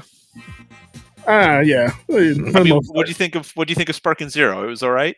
I think it sold better than Fighter Z because it's more accessible to a lot of people. So I'm glad you said that. It actually just passed a milestone. It just sold over 5 million copies worldwide. I believe it. So Sparking Zero is now the fastest selling Dragon Ball game on consoles. Yeah. Also, check this out. I have the link in there for later. We can send it up. But a rare Nintendo GameCube prototype from Space World 2000 went on sale and sold for $100K. What? Yeah. Best thing about that thing, it doesn't play games. Oh my god. Well, if it's the only one, that's a great thing. That's a great bragging right. Yeah. It's got a little like window too where you can see the disc. It's crazy. But cool. yeah, it was like a prototype and that thing sold for $100,000. Belongs in a museum. Yeah. All right, old man. Sony's State of Play is rumored to be happening next week. Multiple outlets are saying that, so keep an eye out. We're going to get the State of Play. We'll see what they have to show us. No Man's Sky, that thing's still around. That thing is still releasing content. Who would have thought? For real. Worlds Part 2 update will have a new solar system class, new planets, and a new story. Quote, we added billions of new star systems and trillions of new planets to the universe. So if you thought that game was too big to begin with and you didn't have enough time to get through it, new update, still going strong, and massive amount of content. So one game backlog. Yeah, it really is. I remember getting into No Man's Sky after some of the updates when it because I bought it at launch because I was so sold on the original video. Yeah. And that was one of those examples we talked about, like bait and switch, like what we saw in marketing and what we got as a final product. What is this? Hello Games sticking with it. It's kind of been one of those Cinderella stories of just coming back from the brink kind of thing. Like they brought it back, they got us back. The fact that they're still making content for this game while they're doing other projects, and it's like massive stuff, not just this amount of planets and like star systems, but a story as well. Like a new story is built in this thing. That's just crazy. I don't know. Just some cool bite-sized content for you guys. All right, first article for tonight. I will be a little bit quick with this because we've talked about it a lot, but BioWare downsizing. So we have found out, and I've talked a couple times now. I think there was a couple people in chat last week who were asking me my personal opinion on Veilguard because I'm a big Dragon Age fan. I've made that clear. EA has, as we've heard now, they aimed for roughly about 3 million copies sales. That's what their sales goal was for that. So crazy. Which is crazy. That was their goal for something like this that had this such like big build up behind it. Big, Dragon Age is a pretty big franchise for them. And how much money they put into it. Right. What's that? And also how much money they put into it, I'm assuming. Right. So it actually didn't sell that. Spoiler alert, from what we've told. They said it, quote unquote, engaged 1.5 million. I don't know if that means like copies sold, but roughly 50% of their sales goal for Veilguard. Yeah. So the first article was just talking about from Insider Gaming. BioWare moved some employees to other projects while developing Mass Effect 5. So we've heard now that Mass Effect 5 is in pre-production. So super early on. There is now less than 100 people working at BioWare. And I'm a huge BioWare fan. Again, we've talked about that a couple times. But at its height, there were about 200 people working on Dragon Age, so about half the staff is there now. And someone in chat said, I think Jagos pointed out that we did find out from a couple different outlets that the entire writing team has been let go, or at least no longer works at BioWare. And my own personal feelings aside, the one thing that was consistently kind of hit on as like a big knock against Veilguard was its writing. It's like across the board, no matter how you felt about it. I've said multiple times, it wasn't a Dragon Age game. It didn't feel like a Dragon Age game. It wasn't a bad game. It just wasn't Dragon Age. But the writing was something I felt was lackluster as well. The reason we played those games are for the stories, the characters, and the writing. Didn't happen in this game. So just kind of a crazy thing to think that they're gone. Team members were moved to other places, but then we started learning there's also been a lot of layoffs as well. Pretty crazy. Multiple editors, narrative designer and lead writer, producers, senior systems engineers, all confirmed to have exited BioWare in the wake of Veilguard leaving. So I was wondering if you guys, with this in mind, has there been any other time in like the gaming industry where a team has had this many, I won't say flops, but this many disappointments in a row and are still able to work on their next game? Like lately, we've heard of things like Concord coming out and then the team's axed, and that's the one game they were doing kind of thing. Right. And granted, that was a massive amount of money. We don't know the numbers behind Veilguard. It's a lot, spoiler alert, but we don't know what. But isn't that pretty crazy for the industry? They're getting this much leeway still. I want them to have that. I love BioWare games, but what do you two think about that? Well, if I'm gonna go ahead. I feel like I get the feeling that Jagos is right when he says that Mass Effect 5 is basically going to be BioWare's Final Fantasy. Kind of has to be. Well, we were also saying that about Dragon Age. This needed to go well for them to do Mass Effect. So kudos to EA. I'll say that on this one. The fact that they're still getting to move forward with Mass Effect 5, because I really do want that. I think they understand that people want that.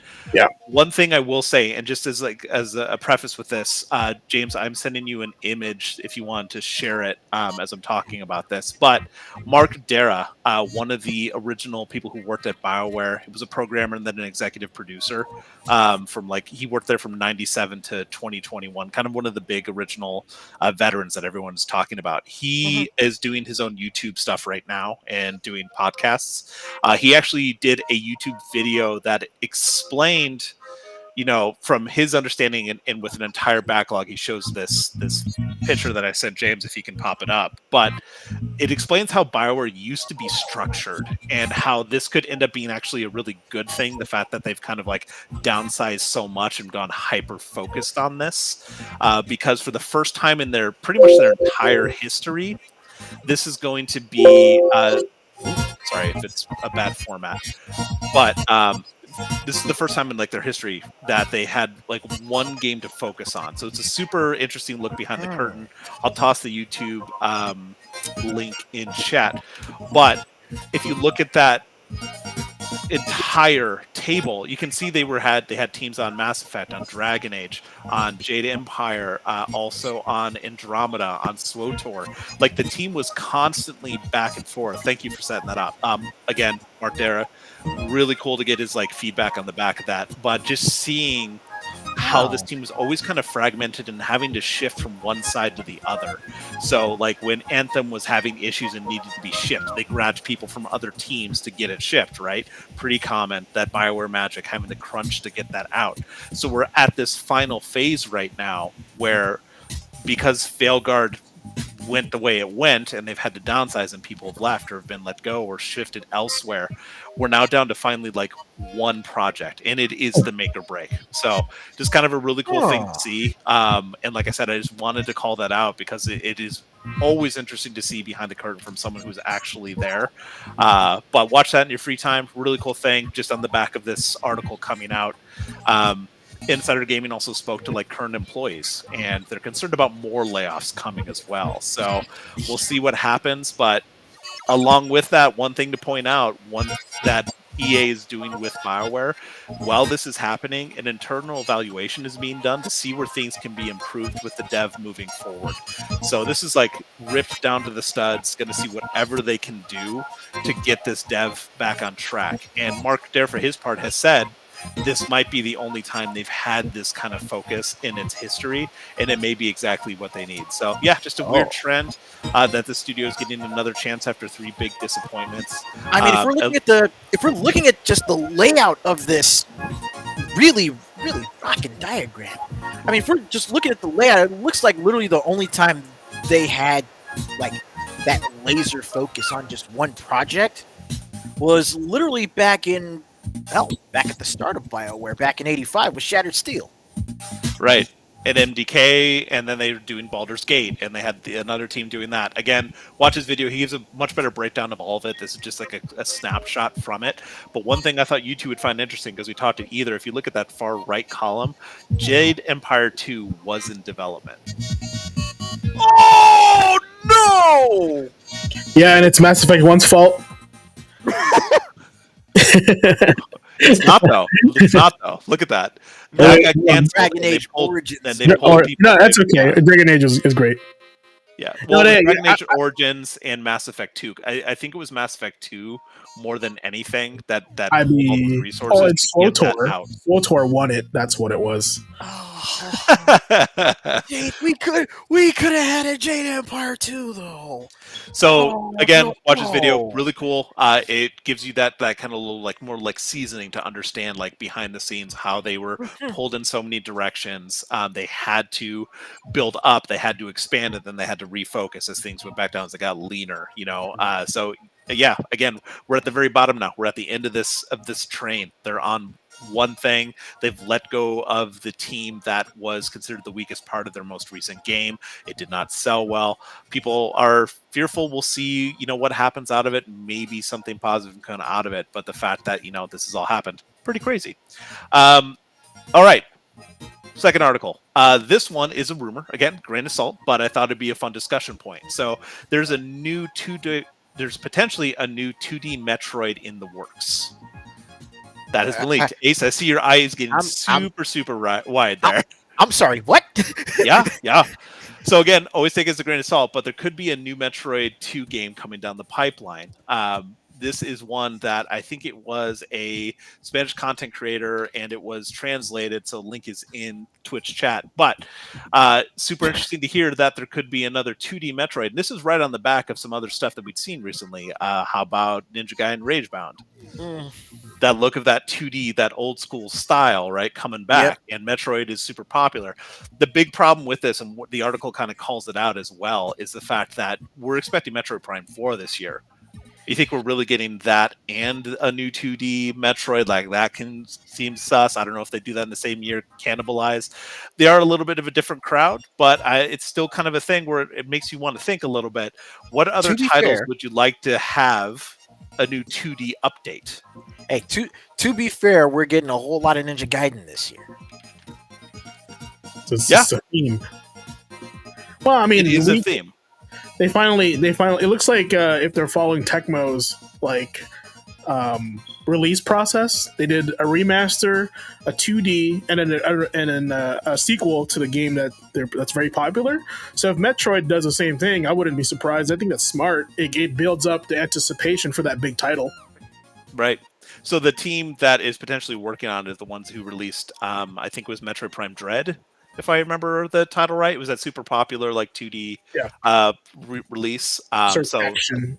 Yeah. So I mean, that'd be really cool. But think about some of those other games that are kind of in that could use that kind of update, that new 2D kind of vibe. You guys would kind of like. I mean, talk about Strider had a re-release, and I think it was 2014. But imagine if they could revitalize that with a new 2D update, not just kind of like a Xbox Live Arcade kind of launch. Yeah, Something that's more like the original Genesis kind of feel, that fast-paced swordplay, acrobatics, like Cyber Ninja stuff. That could be pretty cool. How about Shadow Complex or Demon's Crest? Anyone? Capcom? Oh no! Don't play with my emotions like that, man. Don't play with my. I think a couple people called it out in chat earlier with Sega, but how about Vector Man? How about an update to that? Or maybe some throwbacks. How about Blackthorn, James? Would you like a 2D update, like a new style Blackthorn? Only if Jim Lee does the art. No. You mentioned Jim Lee doing the art. We need a 2D update to Comic Zone. It is coming out already. Comic World. Oh yeah, that's right. Never mind. I mean, you still nailed it though. Congrats, Ace, on nailing that down. No, here's one. Final fight in the system of River City. Oh yeah, that'd be fun. That'd be cool. I mean, think about they did the TMNT collection that came out recently as well. That was a really fun update to that. And then Shredder's Revenge, that kind of old school throwback but new style. So how many other titles or series could use that as well? So if we get a new 2D Metroid and it's as good as those, I mean, look at how good a lot of those new pixel Metroidvania games came out that did really well, like Bloodstained, for example. If you get that kind of quality out of these other teams, kind of revisiting old styles, but what if it was in those game series that are super popular and had those heydays, or there's been a big gap in their game pasts? That'd be pretty cool. We'll see if that happens. Very last one for today, because again, I am speed running through these. The last one is something that's near and dear to my heart. Sleeping Dogs movie. It's confirmed again. So we've known for a little bit now that Donnie Yen was attached to a Sleeping Dogs movie. And then we found out recently from Donnie Yen, because he said publicly that it wasn't happening, it was canceled. And that broke my heart. After so many years of just wondering what was going to happen, Sleeping Dogs is one of my favorite underrated games. I think one of those ones that kind of became a cult hit more than anything, because it didn't sell super well. It was like a GTA alternative, but it was like, it was so good, especially after watching a lot of like Hong Kong cinema and watching games like Hard Boiled and stuff. Like, I loved Sleeping Dogs. So we actually just found out that despite the sad news of Johnny Yen not being attached, it's not happening. It sounds like it is happening now. It is confirmed to be in production with Simu Liu at the helm. Simu. Yeah. So he is at the helm. He is really right now calling out for it. He wants it to be a thing because of a very specific thing that's called out in this article. Not only does he want the movie to be made, he wants it to spawn a sequel to the game that never got one. Okay, who would be developing it? The game? Yeah. Oh man, I'd have to think on that. There's a lot for it. So Squeenix still owns the rights to Sleeping Dogs, by the way. That was not sold to Embracer as part of that deal. So Squeenix still owns the rights. So it would probably be development studio that they licensed it out to. I can't imagine Squeenix making it. Who was that? Was that United Front that made that? I don't. Oh wait, no, it wasn't United Front. I think it was actually. It had that really cool logo. Yeah. Propaganda logo. Yeah. Yeah, the propaganda logo. Yeah. Nonetheless, Story Kitchen is the team behind the movie. So they're actually known for, I think they were 2022. They were founded by people who were specifically looking to make multimedia, like movies of gaming franchises. So this is not like your Far Cries or your Silent Hills or your Uable like massacres. This is the team that has done Sonic the Hedgehog, Tomb Raider, and Streets of Rage movies or content based on those things. So you have a really good team behind it. You got a cheerleader in Simu Liu. And so sounds like we're finally getting the Sleeping Dogs game we were kind of always promised. So with that in mind, question for you two. Are there any other games that deserve a good movie adaptation? And if you can't think of one, that's fine. Chat, feel free to toss in your ideas. But follow up for that one. Do you think that a good Sleeping Dogs movie will help get the sequel like Simu wants? I think so. Like if Sleeping Dogs does well, I think it could actually help get that. I'm seeing some no's from James, and I the reason I wanted to ask that question because has it been too long? Do they have the right team? Is the time not right? Yeah. GTA 6 coming down the line. There is that. James, shaking your head no. What do you think? No, to answer your question is the industry itself is built on trends and like what's hot, what's popular for Hollywood, right? For SEMA to take this package, this deal and this project on, he'd have to pitch it really well to like why would people want to come see this? Because that era is kind of over, right? So that's the tough one. And there's the stigma of like video games are gaming to movies and movies to video games, right? So we all know he's fighting an uphill battle on that. And everybody in this chat would love a Sleeping Dogs 2, but does that reflect outside of this conversation? Like, does the public want that? I'm gonna say no. Just because one, they're gonna be like, what's Sleeping Dogs 1, right? There's a first one, and like it's just so out of its element, and it's like you said, it's far too long.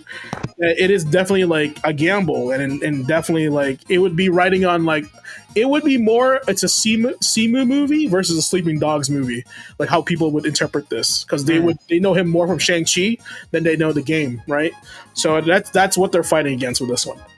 Sure, absolutely, and that's a very valid point. And Smoke Scorpio in chat saying, "Why see it when we played it?" I still love going back and playing that game every once in a while, and I love Donnie Yen, and while I love watching his movies, I would have loved to see a live action version. Lots of years have passed since then, so would I still? Who knows? But I'm still excited because, I would still like to watch it. But it's one of those things I agree that maybe the time has passed. Who knows? But at the same time, if they've got a team behind it and a passionate, cheerleader getting funding and putting it out there as like more of a passion project.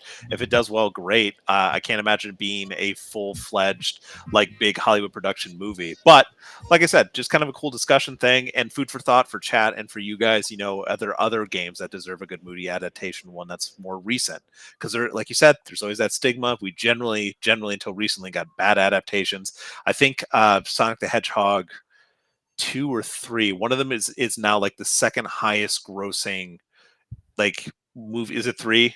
Ace. It just passed Detective Pikachu as like the second highest grossing animated like adaptation ever. It's crazy. First is Mario Bros. And it's the highest grossing movie of Jim Carrey's career. See what I'm talking about? Yeah. So I mean, good adaptations could happen in the right, environment. So yeah, just kind of a cool thing. Those are the articles for the days, guys. I didn't want to take too much time, but it's a good food for thought. Some cool stuff happening around, some sad stuff as well. We'll see what happens with BioWare. But again, like I'm more convinced they'll probably do a Sifu movie over a Sleeping Dogs movie, just because it's more recent, right? And also Secret Lair helped with that, and it's still possible, but that it is. It depends how it's done. It depends how the writing's done, because I think the thing is that with Sleeping Dogs, to push back on that slightly, the reason it was so good was the story. And if the story's good, it will bring people. A little like Field of Dreams, if you build it, they will come. If it's a good story and it's done well, I think that'll speak beyond the label of what it is. No. What I was saying is that the game probably wouldn't be made, but the movie would, because they would pitch it as a detective movie, not a martial arts movie, right? Because you can't do it as a martial arts movie with like a crime movie, Hong Kong cop movie, right? You have to say it's a detective story movie and it has martial arts in it, right? That's how you would pitch it to those producers, unfortunately. But a crime story sounds pretty good. Like if they said it's going to be like The Departed, but with Jackie Chan martial arts, like they'd be like, oh, that sounds all right, But if they said it the other way, like, oh, it's going to be a martial arts movie, but but it's about a policeman. It's like that doesn't sound. Yeah, no, I don't think that would be the case. Yeah, exactly. Even looking at the story, it was one like martial arts were like a part of his character. It wasn't the defining thing, because it played more like GTA. It was that undercover cop, seedy underbelly kind of thing, trying to figure out what's right or what's wrong.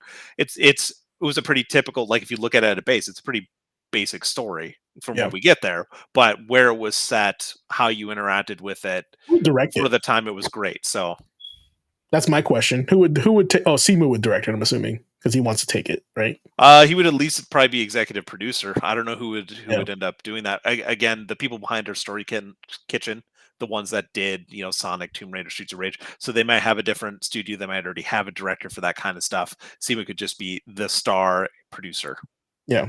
Also, a movie that would be great if they released it, a video game to movie. I would say Streets of Rage would be a fun movie if it was like set in the 80s, like modern day retro style. Yeah, it'd be so fun. It would just be the Warriors, pretty much. Yeah. In their own style. That'd be kind of cool. Well, awesome. You guys, thanks for hearing me out, hearing me talk so much. Yeah. Ace, I mean, do you still want to do the tech? We got time. Nah. Or do you need to take care of that fire alarm? Well, that too, but I'd rather not try and squeeze literally 5 minutes, try and squeeze what I've got into 5 minutes. So if anything, let's have ourselves a little field day from the tech, and we'll get back to it next week. Yeah, give the people what they want a week from now. It's like, hey, come back. rain check on the tech. Rain check on the tech. All right. Well, we're gonna skip that, and we're gonna go right into now playing. So if you guys follow me, you guys already know I'm playing Doom. I'm pretty sure I have 3 levels left, and it's a blast. And like I said on my stream, it's a video game. I love every minute of it, every second of it, every shot I take, every breath I make. The demons are watching me. That's exactly what it is. No, it was just like I'm having a good time. It honestly feels like I'm playing a video game. Quite the departure of like narrative driven games that there's a game within the story, like God of War, I think it's something like that. I feel like Doom is more video game, true to form or back to form, I guess, with still some engaging elements in the story, like without having to sacrifice and sit there with cutscenes. I love that my guy is a voiceless protagonist. I always enjoy voiceless protagonists. And he speaks for himself. Like the world interacts with your character and he doesn't have to speak. Look, right? man, Like, actions speak louder than words, and this is an action game indeed. I am enjoying the amount of slaughter that the creative carnage that he creates when you're doing the glory kills with each demon. That's the fun part, is discovering how to do different ones. And the more I play it, the more I'm like, I think I'm the bad guy. in this game. Are we the baddies? Yeah, like, these guys are like stuck in this room with me. I'm not. Okay, listen. I was looking at the key art up here, and I was like, okay, my one complaint about this. But then I took a closer look, and my complaint had been remedied. We do still have one of the demons looking back at us like, yeah, right there. This is definitely an updated version of that key art. But yeah, it's and I've been like, usually when I play games that I enjoy, I jump onto YouTube and I do like lore videos to like kind of find out more. And turns find out, spoilers. This guy is actually the same guy from the original Doom, like Doom 1. And then like the other games like Eternal explain how you get to where you're at right now and how he fits into this universe, how your guy looks different because the helmet's different than the original one, right? And there's a different suit and everything. And I was watching a documentary, like you said, Nick, and it was a great documentary. The biggest challenge that they had was, how do we make a story out of this without distracting it from the gameplay? And I swear, like, they found it. They found like that sauce. They were like this perfect balance of like how we tell a story without sacrificing the fast intensity of the gameplay. And it's so weird because like I feel like I want to say there's nothing like it of recent games, right? But I know that's not true, but it just feels that way, And so this game, Doom 2016, chat, reinvigorated my like joy for video games. It's so weird to like say that, but like I thought it would be Final Fantasy remake, to kind of bring it back. No, Doom like brought it back. Like I am having fun. It's still a video game, but it's not like. It's just the story is not like just a throwaway. There's enough in there for you to be like, this is interesting, Yeah, it's very much like that throwback to like the OG Doom. Like it didn't have like a in-your-face narrative, but it had enough to tie your like reasons for being kind of thing together from thing to thing. Like, oh, now there's demons, or now you're going here. That was it. And then while you're there, it's your playground. Yeah. No, honestly, like that was pretty much my. Little Brain James back in the day was like, you're a Marine that was the only one left alive in the space station. When you wake up, everybody's dead except you, and you have to fight to survive. That was the story in the first Doom in my brain. Then I remember playing the shareware version where once you finish the first episode, you get teleported to hell, and that's where the game ends for you, unless you buy the full game, right? So that's where it ended for me because I never really finished it, and so it's like that was the story. Like, oh shit, I'm in hell. I'm assuming I'll fight my way out of hell or figure out a way out, right? So this kind of brought me back to that moment where where Little James bought that shareware, and it's playing this this video game as video game. So highly recommend it. It's just a different experience in my opinion. And it's one of those games where instead of like me talking about it, I urge you to just, pop it in, play, and even entertain Doom Eternal and Doom Dark Ages, which is coming out in May. So that's my 2 cents on that. What about you guys? Oh, well, like I mentioned earlier, I finally hit credits on my first playthrough of Dynasty Warriors Origins. And because of that, now I'm actually jumping back on Freedom Wars Remastered to hopefully try and finish that before Monster Hunter Wilds comes out. Oh yeah, when's Wilds coming out? The 28th. This month? Mm-hmm. Damn, hey, remember February's packed with freaking games, man. Like, yeah.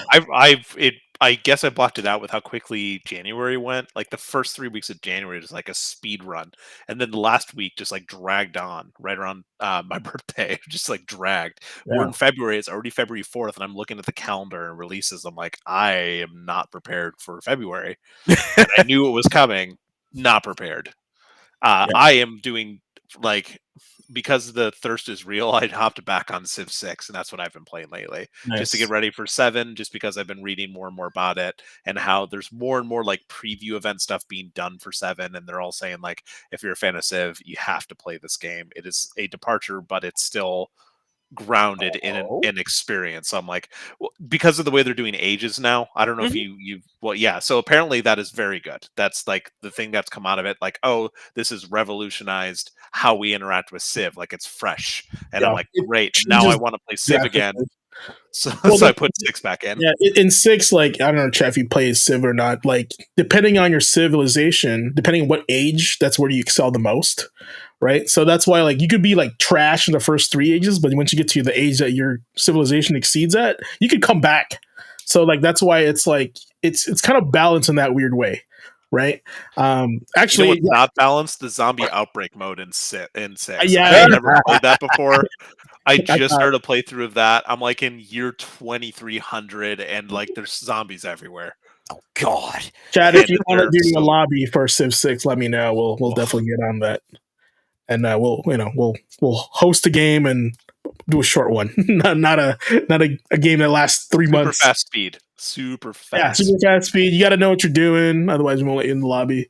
Stuff like that. Yeah, I'm excited for that too. I love Civ, and it's like to me it's like a SimCity game, but different, right? So Yeah. That's pretty great. And the only other 2 games I'm playing right now is Diablo 4, crushing out that battle pass as always. That's how they get my attention. I've finally accumulated enough platinum to like refund my battle pass for free each time. So that's kind of why I keep committing to that. And also Marvel Rivals. It's my pick up and go, turn off your brain, get salty game. So that's the game that I play right now. So Smoking Scorpio in chat, that reignited my love for Civ was that 360 version, Civ Rev, I Civilization love Civ Revolution. Rev. I loved that game I so love Civ much. I Rev. played the So hell out of that. it's a different game too. It's like a lot of people don't realize it's so much different than the regular Civ game. I felt it was way more approachable too.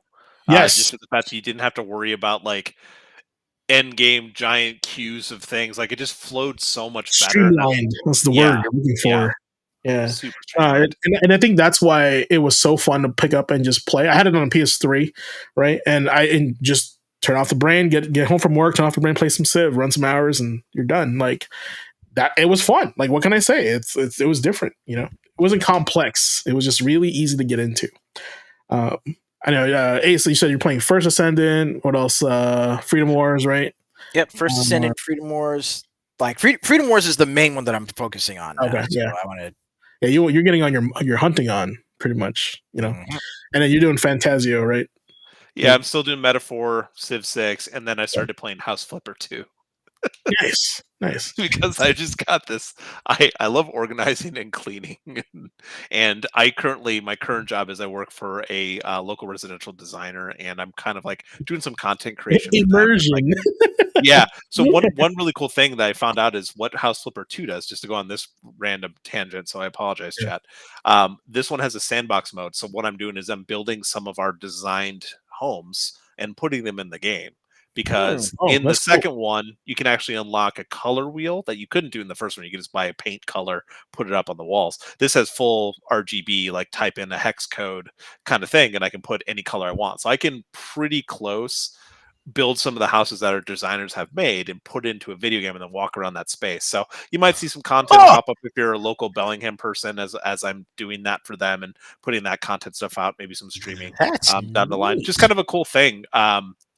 But someone who can't afford a home live vicariously through that right now. It's just kind of cool to see that a small team that did the first one did well enough. They made a second one, and the iteration is better. Everything they've done is just a better game. So just kind of cool. I can apply it to a real life situation and potentially help my team and my business through something I'm passionate about. So that's kind of cool.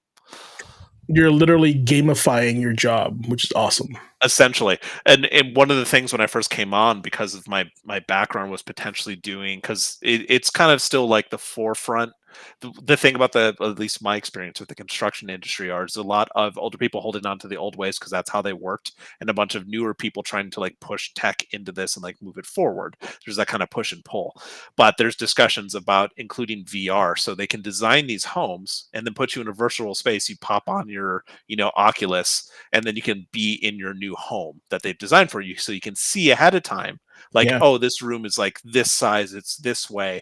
I I don't mean, like the way this feels. I've seen similar stuff like that done with people taking The Sims 4 and legit, building and crafting homes and spaces that they're actually planning on designing in real life. Yeah, that's been the thing. We've done that a little bit too. I did that early on because actually one of the things we're doing is, and again, not to go on a wild tangent, but we're going to pit one of our designers against one of our salespeople. The salespeople are kind of gamers in their own right. We've played a lot of Sims, but we're going to face off against a designer who designs homes for a living, and just see who can make a better home, who can stay within budget. Again, kind of gamifying and kind of having fun with it, like novice versus expert kind of thing. But that's just an example of just like there's some fun stuff you can do with something like that in a different industry. Cool. It's just cool. And you could also possibly start some not a revolution, but some kind of innovation where you're actually using gaming to better jobs in some way or form, like a creative approach to experience other services and stuff like that. That's very clever. It's awesome. I think it's a good way to kind of, to be honest, the big thing is sell people on it. When you think of something like, small services, like we're selling to, like when we're being in a video game store and having to sell someone on like buying this console and buy a memory card with it, just like that little bit of upsell to make sure the company makes its money back. You're talking about homes, reno, even ADUs, like small homes, or like, mother-in-law suites kind of thing. That's a lot of money and a lot of future people plan for. So sticker shock is massive. It's a huge hurdle to get over. And having something like this where we can show them early on that the decisions are bearing fruit might be a better way to sell those services, or at least allow people to feel more comfortable with the decisions they made. Just kind of, again, just a cool thought kind of thing. Don't know where it's going to go yet, but we're kind of exploring that right now. Yeah, and folks, that's why demos are important. Literally one of the reasons why it's super speaking important. of, you were talking about it earlier, so I'll see if I can find the link and I'll toss it up on Discord. But the entirety of game publications, I think it was Game Informer. Game Informer's entire backlog publication digital is available online now. Oh, cool, like EGM. Yeah, kind of like EGM, but they did it for Game Informer now too. So wait, you can get it digitally, like you can just download it? From what I saw, it was like the entirety of the library is available, so you can go back and look at old articles and old things. Yeah. Okay. Is that like you have to pay for that? Not that I know of. I'm all I'll about see if I can find it. I'm all about that. I want to put a gaming Library of Congress. I want like a USB drive of that. Like that's something that's history, like compact in one location. That's crazy. So no, that's awesome. Yeah, I would love to know more. And like I said last time, EGM is doing something like that, where they're doing like an archive and a compendium of all their archive of magazines, and that's super cool to have. I hope GamePro does it too. Maybe PlayStation will do PSM, but I don't think PSM had really any ties with Sony. I think they were just their own thing. There was PlayStation Magazine, and then there was a Theory of official one. Yeah, okay. Yeah, the fancy one, like Edge. Yeah, there was PSM and then OPSM. Yeah, PSM. The Video Game History Foundation digital library includes every Game Informer magazine. Yes, that's so cool. Wow. It just opened its digital library, which houses numerous classic video games magazine like Game Informer within its online archives. Well, that's possibly something we can add to This Week in Gaming History. Protect this site. Grab an article from like a random date, like that'd be kind of fun. Yeah, that would be kind of cool. All right, Chad. You got any more for us, Chad? You guys, sounds like y'all had some really good input tonight, and really enjoyed retro gaming. I heard a lot of requests on there, so that might be a thing for sure. I love it. I love seeing those ads. Like I said, it brings me joy just to bring stuff out like that back then, and in digital form, and learning that Game Informer is now available like in digital form that you can kind of peruse through at your time. That's a win for video gamers and old people like me. So awesome. All right. Well, with that said, it is running a little bit late, so we'll run to the end of the channel here with our outro, and let's see if I can change it up this time. Something more exciting.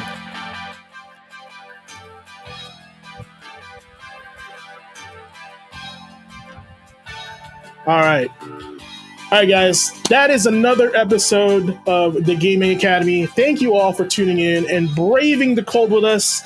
Hopefully tonight warmed you up a little bit with the great conversations we've had and also the great information that we've had. So we're always happy to provide that for you.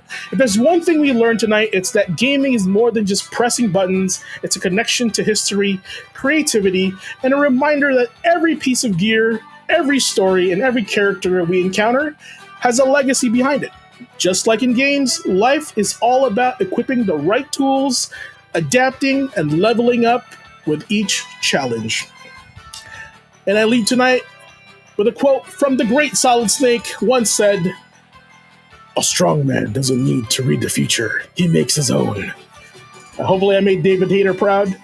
Keep learning, keep grinding, and remember, you're always just one respawn away from greatness. Stay warm, stay inspired, and as always, keep gaming, keep growing, and never, ever stop chasing those legendary moments. Until next time, this is the faculty at the Gaming Academy. Y'all have a good night. We appreciate you. Class dismissed. You're pretty good.